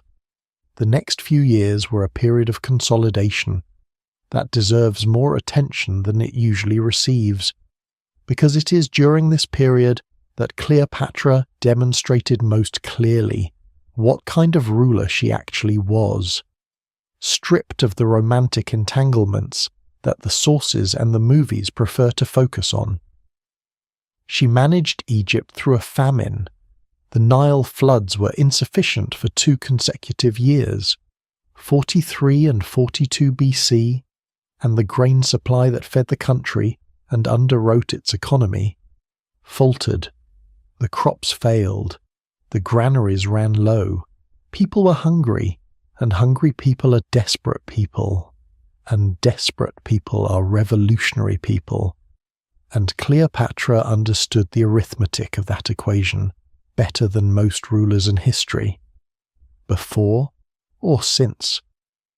She opened the royal granaries and distributed grain directly to the population, a decision that was both humanitarian and political, and that was, more than any golden barge or perfumed sail, the act that defined her as a ruler. She fed her people. When the harvest failed, she fed them from her own reserves, at cost to the treasury, because the alternative was starvation and revolt, and because, perhaps, she actually cared. The sources don't tell us whether she cared. The sources rarely do. But the granaries were opened, and the grain was distributed, and the famine was survived, and the dynasty continued. She managed the currency. She adjusted tax policy, reducing rates in affected areas and increasing them in areas that had been spared. She maintained the temples, because the temples were the institutional backbone of Egyptian society, and because the priests were her political allies, and because the gods, if they existed, were worth maintaining a relationship with, especially during a famine. She navigated the shifting politics of the post-Caesar Roman world, where Octavian, Mark Antony, and Lepidus had formed the second triumvirate, and were dividing the Roman world among themselves in ways that would determine Egypt's future. She sent troops and ships when requested by the triumvirs, not because she wanted to, but because the requests were not optional, and the cost of refusal was higher than the cost of compliance. And then Mark Antony called. The meeting at Tarsus in 41 BC is one of the most described scenes in ancient history, and for good reason. It is theatrical in a way that feels almost scripted, which it probably was, by Cleopatra, who understood theatre the way she understood everything else, which is to say, as a tool with specific applications and predictable effects. Antony had summoned her to Tarsus, a city in modern-day Turkey, to discuss her role in the post-Caesar political landscape, and more specifically to demand an accounting of her support for the various factions in the Roman Civil War. He expected a client queen, a subordinate ruler arriving to negotiate terms with her Roman overlord, grateful for the audience and anxious to please. What he got was something else entirely. Cleopatra sailed up the river Cydnus on a barge with a gilded stern, purple sails, and silver oars that moved in time to the music of flutes, pipes, and lyres. She reclined beneath a canopy of gold cloth, dressed as Aphrodite, the goddess of love and beauty, surrounded by attendants costumed as cupids fanning her and sea nymphs steering the vessel. Incense burned along the river banks, filling the air with scent for miles. The scent reached the city before she did, which was the point. The population of Tarsus came down to the harbour to watch. Every man, woman, and child who could walk or be carried. And Antony, who'd been sitting in the marketplace waiting for the queen to come to him, found himself sitting alone in an empty square, while the entire city went to see her arrival instead. This was not seduction. This was a power demonstration of extraordinary sophistication. She was telling Antony and everyone watching that she was not a client coming to beg. She was Isis made manifest, Aphrodite incarnate, the queen of the wealthiest kingdom in the Eastern Mediterranean. And if Antony wanted to meet her, he could come to the boat. The theatrical frame was not decorative. It was the message. She was saying, I am divine. I am wealthy beyond your comprehension. I am here on my own terms, or not at all. He came to the boat. They had dinner. The dinner was extraordinary. The descriptions that survive, filtered through Plutarch writing a century later, describe a feast of such extravagance that Antony, who was not a man easily impressed by luxury, who had feasted in the palaces of conquered kings across the Eastern Mediterranean, was reportedly speechless. The plates were gold, the decorations were jewelled, the food was abundant and sophisticated, and served by attendants in costumes that matched the mythological theme of the evening. And at the end of the evening, Cleopatra told Antony that everything in the room, the gold plates, the jewelled cups, the decorations, the couches they had been reclining on, all of it was a gift. He could take it all. This was hospitality as economic warfare. She was demonstrating that she could afford to give away in a single evening what most kingdoms spent in a year. And the demonstration was designed to make a specific point, which was that Egypt's wealth was so vast that generosity on this scale was not an extravagance, but a rounding error. The next night, she did it again. Different plates, different decorations, same message. She could keep this up indefinitely. He could not. The asymmetry was the argument. They began a relationship that would last for the rest of both their lives, and that was like her relationship with Caesar, simultaneously personal and political, intimate and strategic, genuine and calculated. All of these things at once, because Cleopatra was all of these things at once. And perhaps the most remarkable thing about her was that she never seemed to find the contradiction exhausting, though it must have been. The difference was that with Antony, the personal element seems to have been larger, more consuming, more volatile, and ultimately more destructive than anything she had experienced with Caesar. Caesar had been a partner, an ally, a collaborator, whose emotional temperature ran cool enough that the partnership functioned efficiently. Antony was different. Antony was warm where Caesar was cool, impulsive where Caesar was deliberate, generous where Caesar was strategic, and emotional where Caesar was analytical. Antony became something closer to a consuming fire. Cleopatra was drawn to it. She was also, at every moment, managing it, which is the exhausting part of loving someone who runs hotter than you do. Antony returned to Alexandria with her, and what followed was a period that the ancient sources describe with a mixture of fascination and disapproval, which usually means something interesting was happening, that the writers weren't entirely comfortable acknowledging was interesting. They founded a club. This is one of those details that sounds invented, but is recorded by multiple ancient sources with enough consistency that it's almost certainly true. They called it the Society of Inimitable Livers, or in some translations, the Order of the Incomparable Life. It was a dining club, an exclusive social organization whose members, selected from the court and from Antony's entourage, committed to hosting ever more extravagant banquets for each other.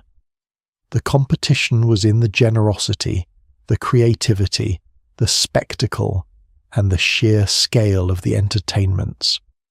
Each dinner was supposed to surpass the last.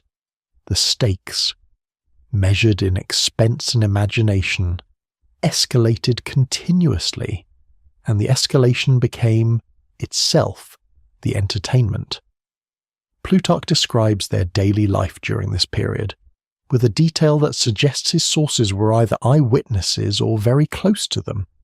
They fished together in the harbour, sitting on the dock with their lines in the water, like two people who had never heard of a throne room. They wandered through the streets of Alexandria at night in disguise, knocking on doors, playing pranks on unsuspecting residents, getting into minor altercations with strangers who did not know they were being antagonized by the Queen of Egypt and the most powerful Roman in the Eastern Mediterranean. This sounds absurd, and it probably was absurd, and it was also, in its way, the only version of ordinary life available to two people whose actual lives bore no resemblance to ordinary. They could not go for a walk. They could go for a walk in disguise.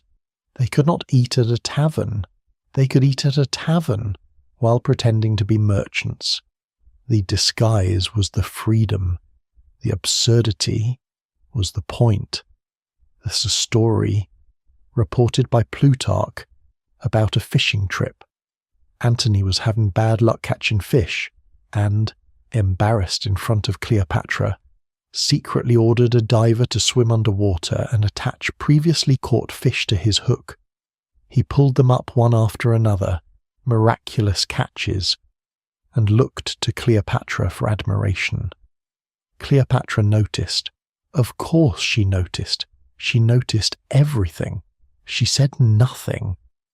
The next day, she had her own diver swim down and attach a salted dried fish from the market to Antony's hook.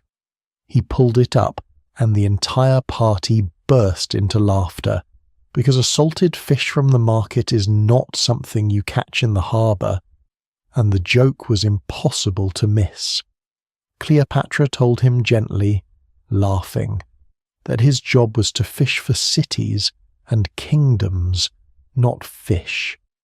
Leave the fishing to the fishermen of Pharos and Canopus. It's a small story. It's also a complete portrait of their relationship in miniature. The competitiveness, playful but real. The humour, warm but pointed. The gentle assertion that she was always paying attention.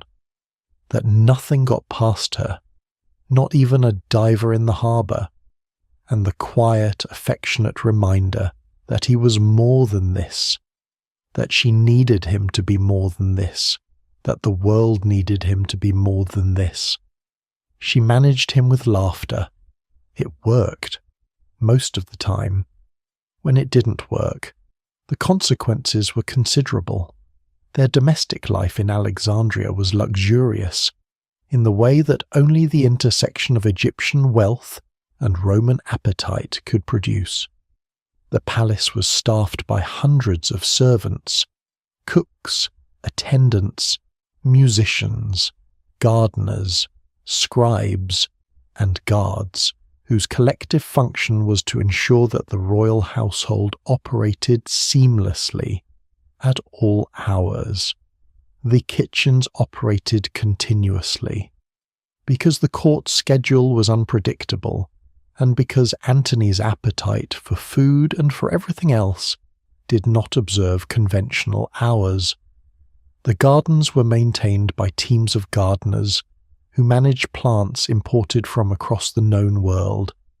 There were musicians and poets and philosophers in residence, not as decoration, but as participants in a court culture that valued intellectual life alongside the feasting, and that understood the two were not contradictory, but complementary. A typical day during this period, if any of their days could be called typical, had a rhythm that combined Egyptian ceremony with Roman informality in ways that probably confused everyone except Cleopatra, who understood both systems and moved between them with the ease of someone changing languages. The morning began with the religious observances, always, the incense and the offerings and the prayers, conducted in the palace temple, with the same solemnity that had attended them before Antony arrived, and that would attend them after he was gone. Antony did not participate in these rituals. He had his own gods, Roman gods, and he observed them in his own way, which was mostly by drinking wine in their honour, and occasionally making sacrifices before military campaigns. But he respected Cleopatra's devotion, or at least he did not interfere with it, which in a relationship between two people of such enormous will constituted a form of respect. After the morning rituals, the day diverged. Cleopatra went to work, Antony went to exercise. The gymnasium was a Greek institution that Antony maintained with the dedication of a man who had been a soldier his entire adult life, and who understood that physical fitness was inseparable from military readiness and personal identity. He trained with his men, the Roman soldiers and officers who accompanied him, wrestling and boxing and running and practicing with weapons. The gymnasium was in the palace complex, which meant that the sounds of the training, the clashing of practice swords, the grunting of wrestlers, the rhythmic impact of feet on packed earth, drifted through the corridors and into the administrative quarters, where Cleopatra was reviewing crop reports and signing decrees. The contrast was the relationship in miniature. She governed, he trained. They met for dinner, and the dinner lasted until dawn. The bathing was elaborate and daily, and occupied a significant portion of the afternoon for both of them. The palace had its own bath complex, constructed in the Roman style that Antony preferred, with cold rooms, warm rooms, and hot rooms, the water heated by furnaces, tended by slaves who maintained the temperature with a precision that would have impressed a modern thermodynamics engineer. Cleopatra's bathing ritual was Egyptian in character, involving milk baths and oil treatments and the application of unguents and perfumes that transformed the simple act of getting clean into a multi-hour production of skincare, scent layering, and physical maintenance that was both pleasurable and politically necessary, because the Queen's body was not merely her body, it was a symbol. It had to be maintained, the way a temple was maintained, with care and reverence and excellent materials. Cleopatra continued to run Egypt during this period. This is the detail that gets lost in the accounts of the feasting and the pranks and the golden plates. While Antony drank and fished and trained and roamed the streets in disguise, Cleopatra governed. She met with her officials in the morning. She reviewed reports in the early afternoon. She issued decrees. She managed the grain supply and the tax revenue and the temple construction and the canal maintenance and the diplomatic correspondence with neighbouring kingdoms, and everything else that keeping a kingdom functioning required. She did this alongside the dinner parties, not instead of them. The parties were the visible surface. The governance was the substance underneath, and the substance never stopped, even when the surface was spectacular. She was, in a sense, doing two jobs simultaneously, running a kingdom and managing a relationship, and both jobs were full-time, and she did not have the option of doing either one badly. They had 3 children together, Alexander Helios and Cleopatra Selene, twins, born in 40 BC, and Ptolemy Philadelphus, born in 36 BC. The names were significant and deliberately chosen. Alexander Helios, Alexander the Sun, was named for Alexander the Great and for the solar deity, a statement of dynasty and divinity and cosmic ambition compressed into a child's name. Cleopatra Selene, Cleopatra the Moon, was named for her mother and for the lunar counterpart of her brother's solar symbolism, the pair of them together, representing the celestial balance that Egyptian theology understood as fundamental to the order of the universe. Ptolemy Philadelphus continued the family tradition and evoked Ptolemy II Philadelphus, the second and arguably greatest of the Ptolemaic kings, the one who had built the library and the pharaohs. These names were not chosen casually. They were political programs, disguised as birth certificates. These children grew up in the palace in Alexandria, surrounded by servants and tutors, their lives shaped from birth by the political identities their names announced. They would have been educated in the Ptolemaic tradition, Greek and Egyptian, philosophy and religion, languages and mathematics. They would have seen their mother governing and their father feasting, and the complicated dance between the two that constituted their parents' relationship. They would have understood from an early age that they were not ordinary children, that their names meant something, that the world had plans for them, that they had not been consulted about.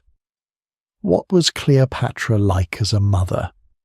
The sources are almost silent on this, which is itself informative. Ancient historians did not generally consider a queen's relationship with her children a subject worthy of extended commentary, particularly when there were battles and political machinations and banquets to describe. What we can infer is this: she kept her children close, she named them strategically, she assigned them roles in her political architecture with a deliberateness that suggests she was thinking several decades ahead, building a dynasty that would outlast her, constructing a future in which her children would rule the Eastern Mediterranean as a family of divine monarchs answering to no one, certainly not to Rome. The donations of Alexandria in 34 BC were the most dramatic expression of this vision. In a ceremony held in the Gymnasium of Alexandria before a crowd of thousands, Antony formally distributed eastern territories among Cleopatra's children. Caesarion, now 13, was declared King of Kings, the title previously held by Persian emperors, and co-ruler with his mother. Alexander Helios, age 6, received Armenia, Media, and Parthia, territories that stretched from the Caucasus to the Persian Gulf. Cleopatra Selene, also 6, received Cyrenaica and Libya, the North African coastline west of Egypt. Ptolemy Philadelphus, age 2, received Phoenicia, Syria, and Cilicia, the eastern Mediterranean coast. The children were dressed in the traditional costumes of their respective regions. Alexander Helios in Median dress with a tiara, Ptolemy Philadelphus in Macedonian boots and cloak. The territories were partly symbolic. The children were too young to govern. Some of the regions were not actually under Antony's control. But the symbolism was the point.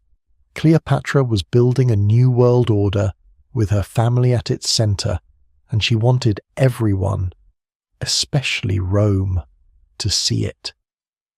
Did she read to them at night?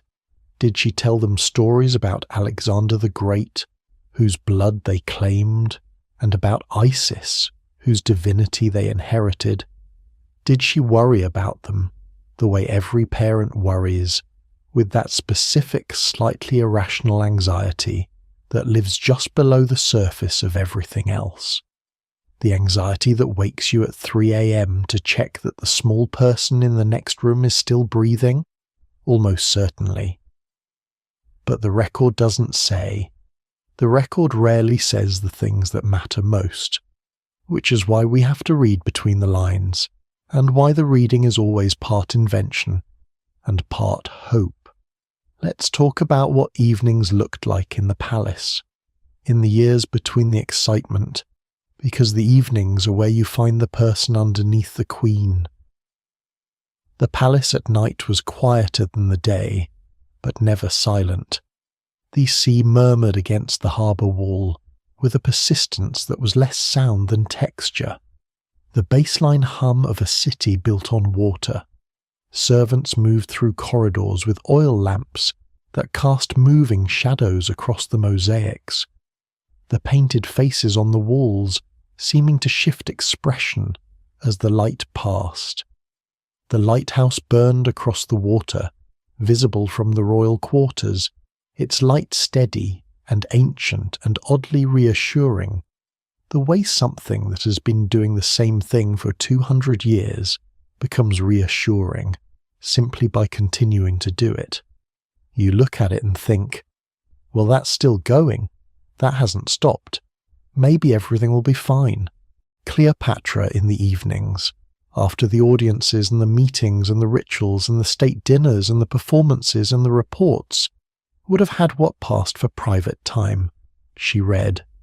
We know this because of the library she maintained, because of her documented interest in science, medicine, and philosophy, and because the intellectual culture of the Ptolemaic court was not purely performative. It was real. She had access to one of the greatest collections of written knowledge in the ancient world, and she used it with the regularity of someone who needed it, not just enjoyed it. She read Greek poetry, Homer and Sappho, and the Alexandrian poets who had been writing in her city for centuries. She read Egyptian religious texts, the temple liturgies and hymns that she recited during ceremonies. She studied medical treatises, the works of Hippocrates, and the Egyptian medical papyri that predated Hippocrates by a millennium. She reviewed engineering reports about the maintenance of the canal system that connected the Nile to the Red Sea, a piece of infrastructure so ambitious that later empires would try and fail to replicate it for 1700 years, until the Suez Canal was completed in 1869, she may have written. The treatise on cosmetics and perfumes, attributed to her by later authors, may or may not have been real. But the attribution itself suggests that people who came after her believed she was the kind of person who would write such a thing, which is its own kind of evidence. A queen who was intellectually engaged enough to be credibly credited with the scientific text is a queen whose evenings involved work of the mind as well as work of the state, a queen who thought about things, a queen who sat with a scroll in the lamplight and a stylus in her hand and wrote things down. Whether the treatise existed is less important than the fact that people believed it could have. She slept in rooms that faced the harbour. The bed was almost certainly elaborate, carved wood or gilded frame, covered in linens of the finest Egyptian quality, which was the finest quality available anywhere in the ancient world. Egyptian linen was famous throughout the Mediterranean for its fineness, its durability, and its ability to breathe in the heat, which made it simultaneously a luxury product and a practical necessity in a climate where summer temperatures routinely exceeded 100 degrees and where sleep was a negotiation with the air itself. The thread count, if such a measurement had existed, would have been extraordinary. Egyptian weavers could produce linen so fine that it was described as woven air, translucent fabric that moved with the body and thus required years of practice to produce.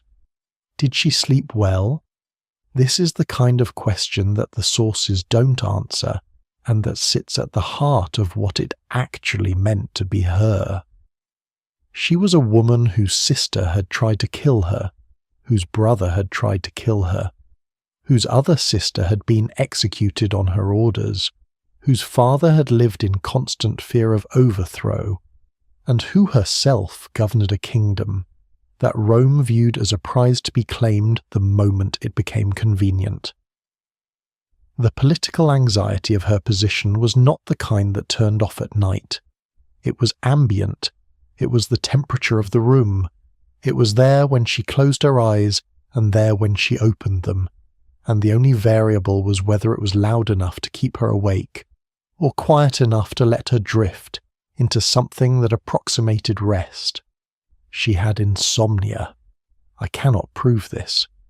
No ancient source says Cleopatra could not sleep. But consider the evidence. Consider the personality. Consider the circumstances.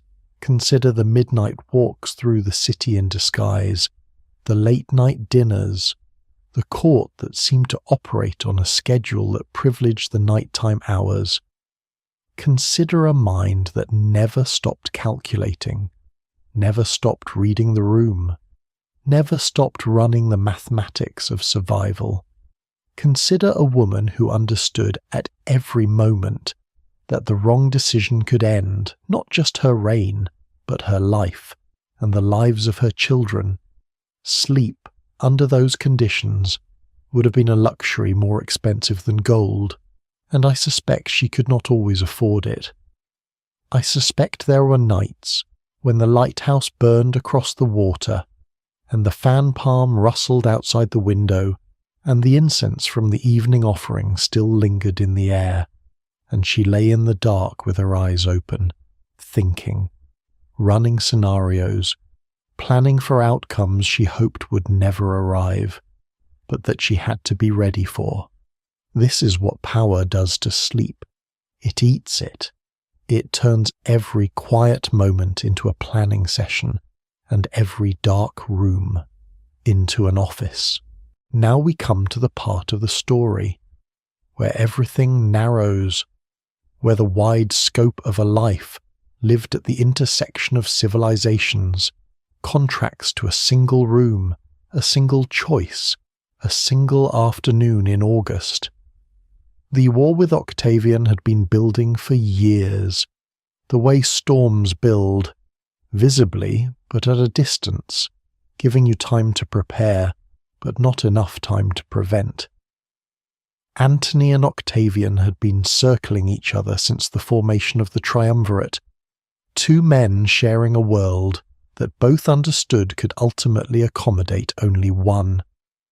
The relationship had deteriorated through a series of slights, betrayals, and strategic maneuvers that each side interpreted as aggression by the other, until by the late 30s BC, war was not a question of if, but when. Octavian needed a public justification, and Cleopatra provided one. Or rather, Octavian used Cleopatra as one, because blaming a foreign queen was more politically useful in Rome than admitting that the conflict was really about which Roman would rule the world. The propaganda was extraordinary, both in its scale and in its durability. Octavian's camp produced a narrative about Cleopatra that has survived for 2,000 years, in large part because Octavian won, and winners write history, and the history they write tends to flatter themselves and defame their enemies. She was a seductress. She was a witch. She had bewitched Antony with Egyptian sorcery, unmanned him, turned a Roman general into an Eastern puppet, dancing attendance on a foreign queen. She was everything Rome feared about the East: sensual, decadent, dangerously feminine, a threat to Roman virtue and Roman masculinity and the Roman way of life. She was the anti-Roman, the embodiment of everything that good Romans were supposed to reject. None of this was particularly accurate. All of it was devastatingly effective. Propaganda usually is, when it tells people they already want to believe. The Battle of Actium.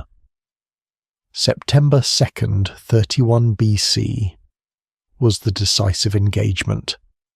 Antony and Cleopatra's combined fleet met Octavian's forces, commanded by the brilliant Admiral Agrippa, off the western coast of Greece. What followed was less a battle than a collapse. Antony's crews were depleted by disease, specifically malaria and desertion. His ships were larger, but undermanned. The engagement dragged on through the morning and into the afternoon, with neither side gaining a clear advantage. And then Cleopatra's squadron of 60 ships broke through Octavian's line and headed south toward Egypt, and Antony, seeing her go, transferred to a smaller vessel and followed her, abandoning the rest of his fleet. This moment has been debated for 2,000 years. Did Cleopatra flee in panic? Did she break through deliberately, as part of a prearranged plan?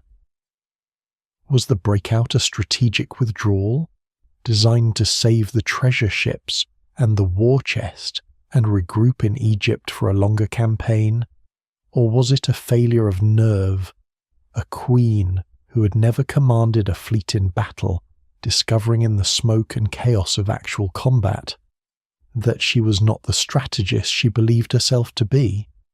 The answer depends on which source you trust, and what you believe about Cleopatra's character. If she was the hysterical woman that Octavian's propaganda described, she fled. If she was the strategic thinker that every other piece of evidence across 22 years of her reign suggests, she executed a prearranged plan to save what could be saved and fight another day. I know which interpretation I find more consistent with everything else we know about her. You can make your own assessment. They returned to Alexandria. The months that followed were a slow diminishment, a kingdom contracting like a dying star, allies deserting, armies melting away, the horizon shrinking day by day. Client kings who had sworn loyalty to Antony calculated the odds and switched sides. Generals who had served under him for decades sent quiet messages to Octavian offering their services. The world was rearranging itself around the new reality, as worlds do, with the ruthless efficiency of organisms adapting to a changed environment. Cleopatra reportedly experimented with poisons during this period, testing various compounds on condemned prisoners to determine which produced the quickest and most painless death. This detail is reported by Plutarch and has been interpreted in various ways across the centuries. Some see it as evidence of her legendary ruthlessness, a queen coolly administering lethal substances to prisoners and taking notes on the results. Others see it as evidence of something considerably more poignant, a woman who could see the end approaching with terrible clarity, and who wanted to face it on her own terms, with full knowledge of the options and their consequences. She was researching her own death. She was studying for it, the way she had studied everything else in her life, thoroughly and methodically, because even the final act deserved the same quality of attention she had brought to everything before it. Probably it was both. Most things about Cleopatra turned out to be both. She was never just one thing. They renamed their dining club, the Society of Inimitable Livers, became the Society of Those Who Will Die Together. The name change is the saddest sentence in this story, and there are many sad sentences in this story. It captures, in a single phrase, the transition from extravagance to desperation, from celebration to resignation, from a life lived as if it would never end, to the acknowledgement that it was ending, and that the ending would not be gentle. Octavian's forces reached Egypt in the summer of 30 BC. Antony made a final stand outside Alexandria with what remained of his army. His cavalry deserted during the battle. His infantry was overwhelmed.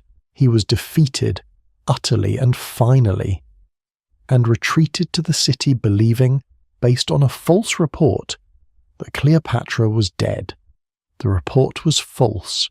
She was alive, barricaded in her mausoleum, the tomb she had been building for herself, with her treasure and her two most trusted attendants, Eros and Charmian. The doors were sealed, the windows were sealed. She was inside with enough gold and enough flammable material as to burn everything, rather than let it fall into Octavian's hands. Antony, believing her dead, fell on his sword. He did not die immediately. This is the horrible detail that the clean versions of the story usually omit. He stabbed himself and then lay on the floor, bleeding, in pain, waiting for death, and death was slow in coming. When word reached him that Cleopatra was alive, he was carried to the mausoleum.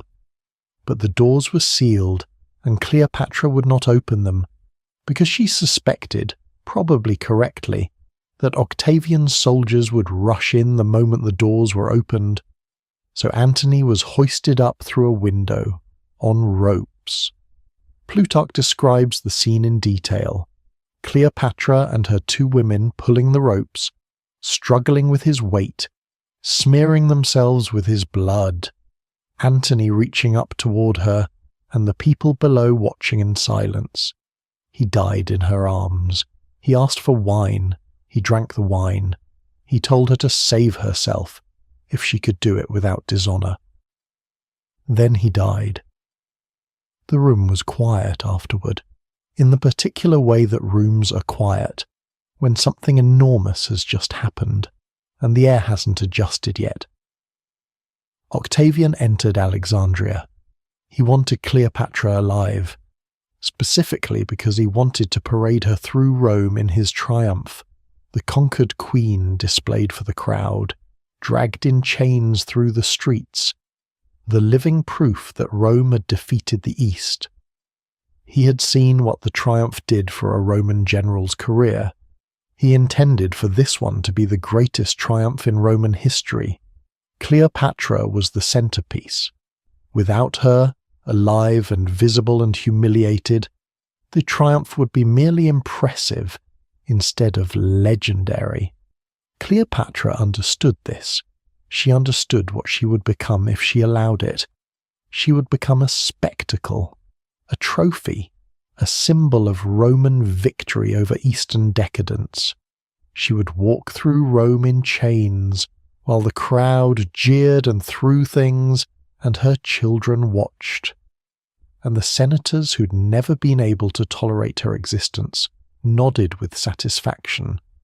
She would be the final humiliation of a dynasty that had ruled for 3 centuries, a 300-year inheritance, reduced to a woman in chains being paraded for entertainment. She would live, probably afterward. Octavian might keep her alive as a prisoner, a curiosity, the exotic captive displayed at dinner parties, brought out to perform for guests. Look, everyone, the last queen of Egypt. Isn't she remarkable? Can she really speak 9 languages? Say something in Parthian, dear. She chose differently. On August 12th, 30 BC, Cleopatra the 7th Philopator, the last queen of Egypt, the last pharaoh, the last ruler of the Ptolemaic dynasty, died in her mausoleum in Alexandria. She was 39 years old. The method is traditionally reported as the bite of an asp, an Egyptian cobra, smuggled to her in a basket of figs by a servant who passed Octavian's guards by showing them the figs and hiding the snake beneath the fruit. The cobra was sacred to Egyptian royalty, the uraeus on the royal crown, the protector of the pharaoh, the divine serpent that spat fire at the enemies of the king. If the story is true, and it may not be, because some ancient sources suggest poison was the actual method, it was a death chosen with the same attention to symbolism that characterized everything Cleopatra did in life. The cobra that protected the pharaoh was now delivering the pharaoh into the protection of the gods. Even the manner of leaving was a statement. Even the last act was a performance. Even dying, she was in control. Octavian found her on her golden couch, dressed in her full royal regalia, the uraeus crown, the golden jewellery, the linen robes, arranged with a dignity that suggested not a desperate woman dying in a sealed room, but a queen choosing to depart on her own terms. She was dead. Her 2 handmaidens were dying beside her. One of them, Geras, was already gone.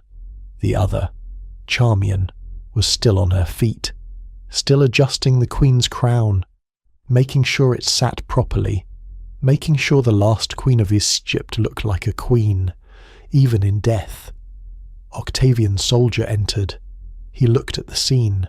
He looked at Charmian, swaying on her feet, dying, still reaching toward the crown. He asked, "Was this right? Was this well done? Was this what they wanted?" Charmian looked at him. She was dying. She had approximately 30 seconds left in the world. She used them to speak. "It is entirely right," she said, "and fitting for the descendant of so many kings." Then she fell, and the room was quiet again. The children. We need to talk about the children. because the children are where the story becomes genuinely difficult to sit with, and sitting with difficult things is what we do here. It's what this channel exists for, in a way. Not just the sleep, though I hope the sleep comes, but the sitting with things, the being present for the parts of history that are uncomfortable and that we'd rather skip past. We're not going to skip past this. Caesarion was 17. He was the son of Cleopatra and probably Julius Caesar. He was the co-ruler of Egypt. He was the king of kings. He was a teenager with a divine title and a price on his head.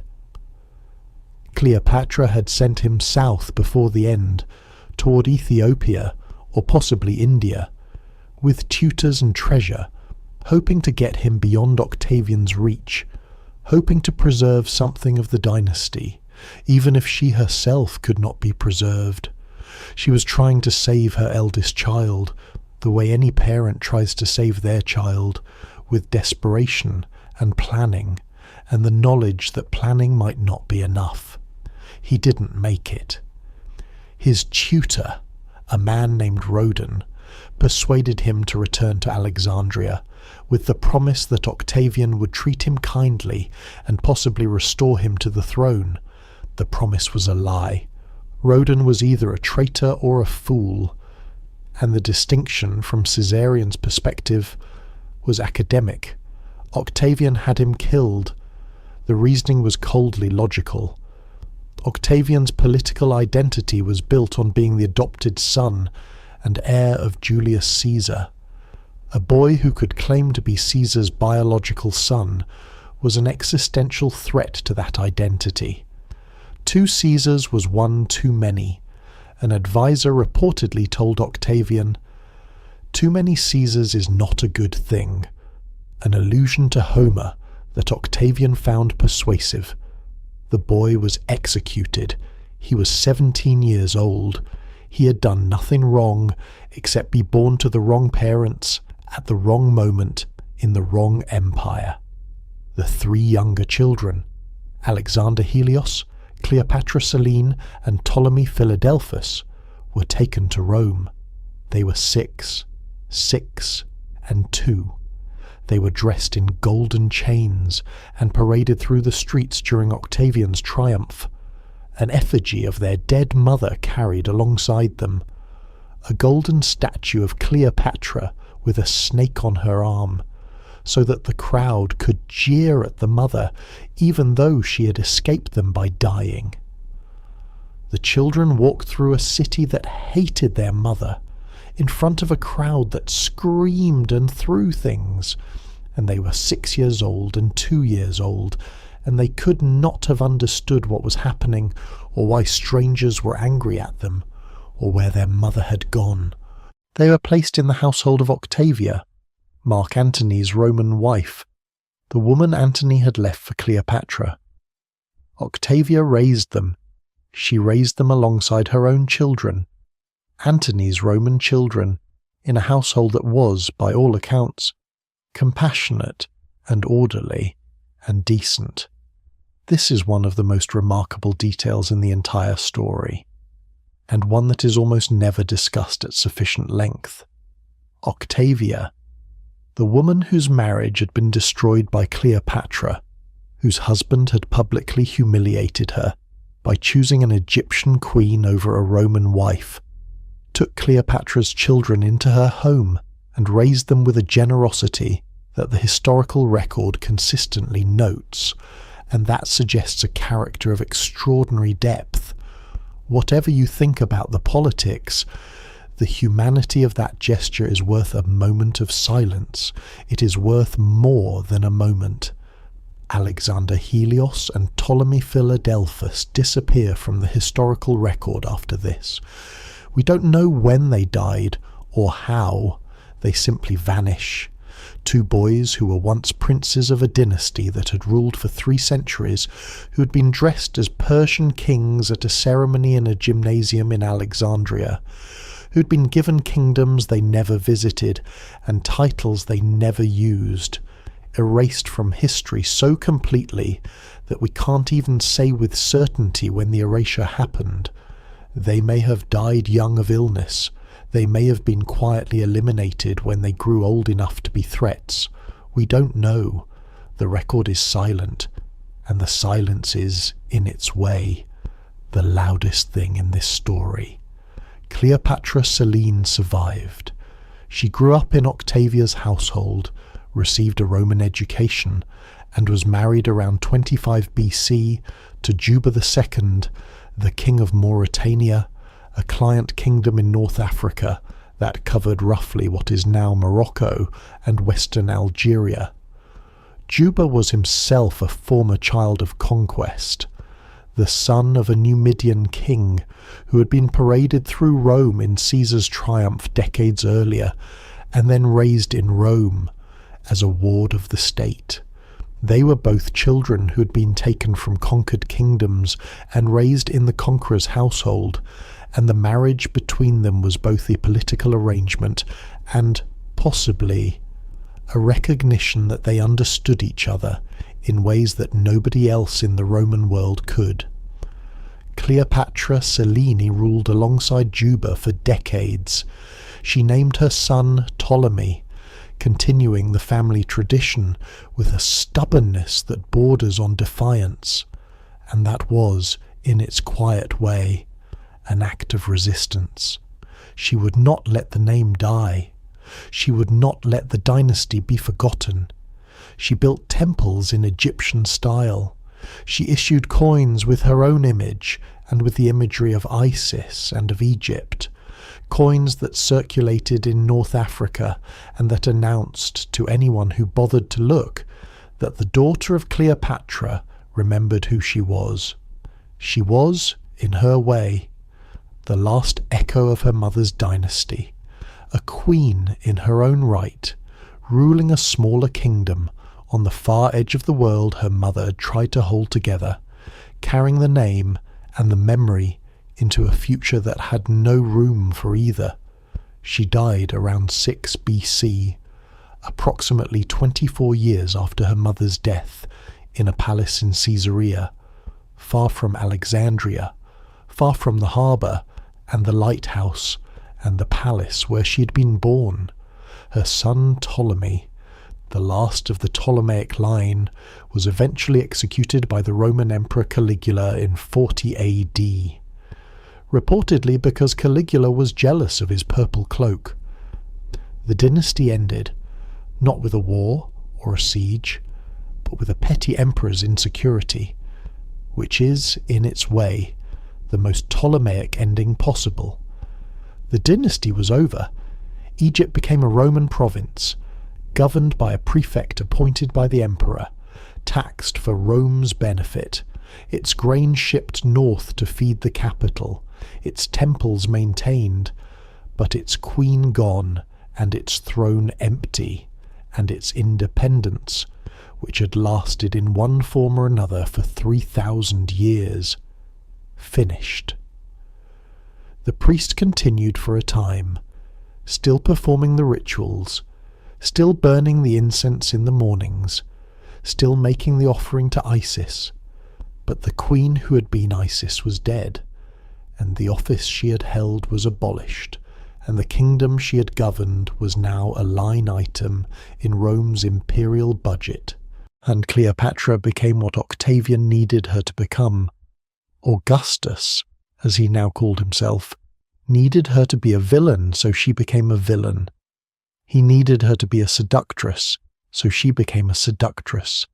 He needed her to be the justification for a war that was really about his own ambition, so she became the justification.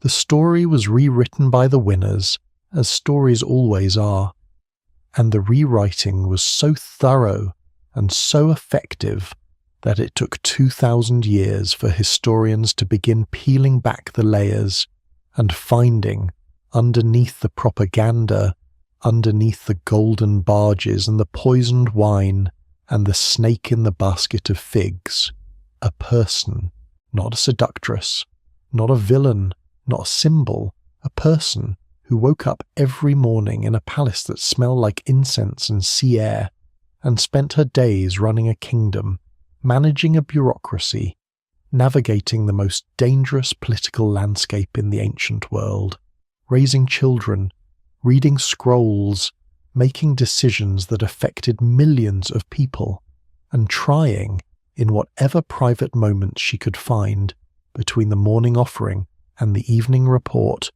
to be something other than the weight of everything she carried. She was brilliant. This is not romantic speculation. This is the assessment of people who met her, people who opposed her, people who had every reason to diminish her and still, in their accounts, could not quite manage to make her small. She spoke 9 languages. She managed an economy. She commanded a fleet. She outmaneuvered Roman senators and Egyptian priests and Greek philosophers and her own murderous family, and she did it for 22 years, which is longer than most of the Ptolemies managed, and under circumstances that were considerably more difficult than any of them had faced. She was also human. She made mistakes. The alliance with Antony, which seemed strategically sound at its inception, proved personally consuming and politically fatal. The decision to fight at Actium rather than retreat to Egypt and negotiate from a position of defensive strength may have been an error of catastrophic proportions, though we'll never know what would have happened if she'd chosen differently. Because the paths not taken are the ones history cannot illuminate. She was capable of ruthlessness, the poisoning of her brother, the execution of her sister. These were acts that were pragmatic by the standards of her dynasty, but that were acts of violence against family members nonetheless, and she carried those decisions the way she carried everything else, silently, without public reflection, without apology, because the dynasty did not apologize, and because the alternative to doing these things was being done to. She carried those decisions. Whether they kept her awake at night is another question the sources don't answer, and the imagination insists on asking. But here is the thing I keep coming back to, the thing that makes Cleopatra's story feel relevant across 2,000 years of distance, the thing that makes her more than a historical curiosity, and more than a cautionary tale, and more than an excuse for a movie with good costumes. She was a woman, operating in a world designed by and for men, a world that had specific and non-negotiable ideas about what women were supposed to be and what they were supposed to want and how much power they were supposed to hold. And she held more power than any woman of her era, and possibly any woman before her. And she held it not by conforming to the world's expectations, but by being so extraordinarily competent that the world had to accommodate her, even when it resented the accommodation. Rome resented her. Rome resented her because she was a woman who behaved like a king, because she negotiated like an equal with men who considered themselves superior by birthright, because she refused to be small or quiet or grateful for whatever scraps of influence they were willing to extend. She was not a seductress who bewitched powerful men. She was a ruler who partnered with powerful men on terms that were, as nearly as she could manage, her own. The seductress narrative was invented by people who could not tolerate the alternative explanation, which was that she was simply better at the job than most of them. This is the explanation that 2,000 years of history has tried to avoid.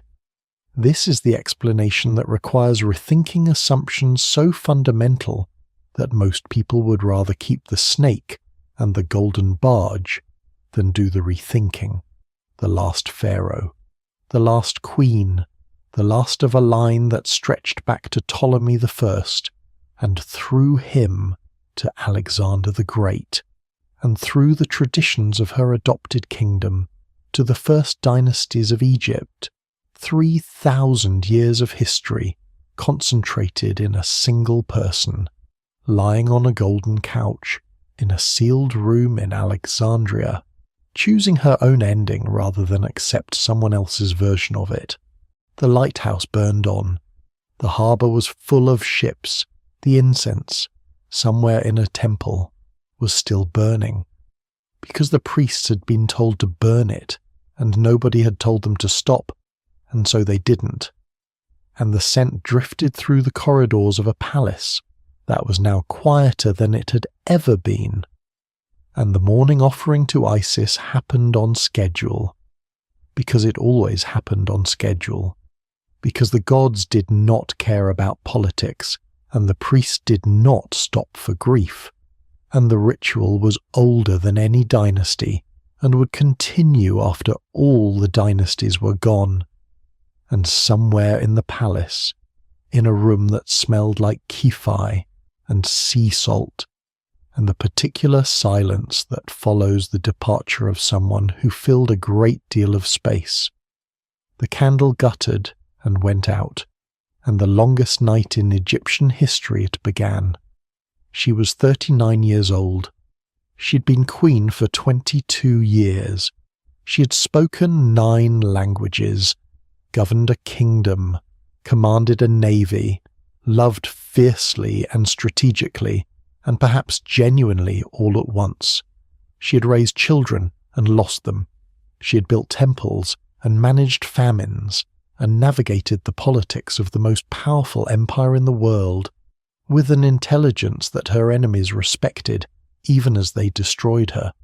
She had been portrayed as a seductress, and a villain, and a cautionary tale, and she had been none of these things, or perhaps she had been all of them, but she'd also been something else, something the portrayals never quite captured, which was a person of extraordinary ability, doing an impossible job in impossible circumstances, with a competence that nobody wanted to acknowledge, because the acknowledgement would have required rethinking too many comfortable assumptions about what women could do and who was allowed to be great. She had lived a life so large that it took 2,000 years of propaganda to make it fit into the small shape the winners preferred. It didn't fit. It never fit. It still doesn't. And tonight, lying in the dark with the fan on and the world quiet, you can hold that for a moment. The real Cleopatra. Not the painting, not the movie, not the coin. The person, brilliant and flawed and exhausted and magnificent, waking up every morning in a palace by the sea, lighting incense for the gods, and then turning to face whatever the day had brought, which was always, always, more than any single person should have been expected to carry. She carried it anyway. That's the story. Not the love affairs, and not the golden barge, and not the snake, if there even was a snake.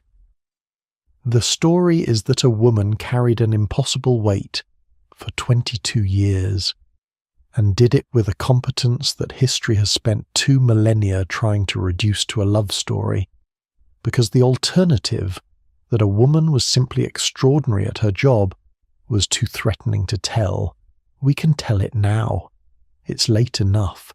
The lights are dim and the world is quiet and nobody's watching except you. And you're almost asleep, which is the best state in which to hear the truth, because the defences are down and the assumptions are softened and the mind is open in the way it only opens when the body is letting go. She was extraordinary at her job. She was extraordinary. Rest well tonight. You've earned it. And if you happen to dream of a harbour and a lighthouse and the smell of incense drifting over still water, well, that's just Alexandria. It's always there, just below the surface, waiting for someone to remember it properly. Good night, sleep well. We'll see you in the next one. We'll see.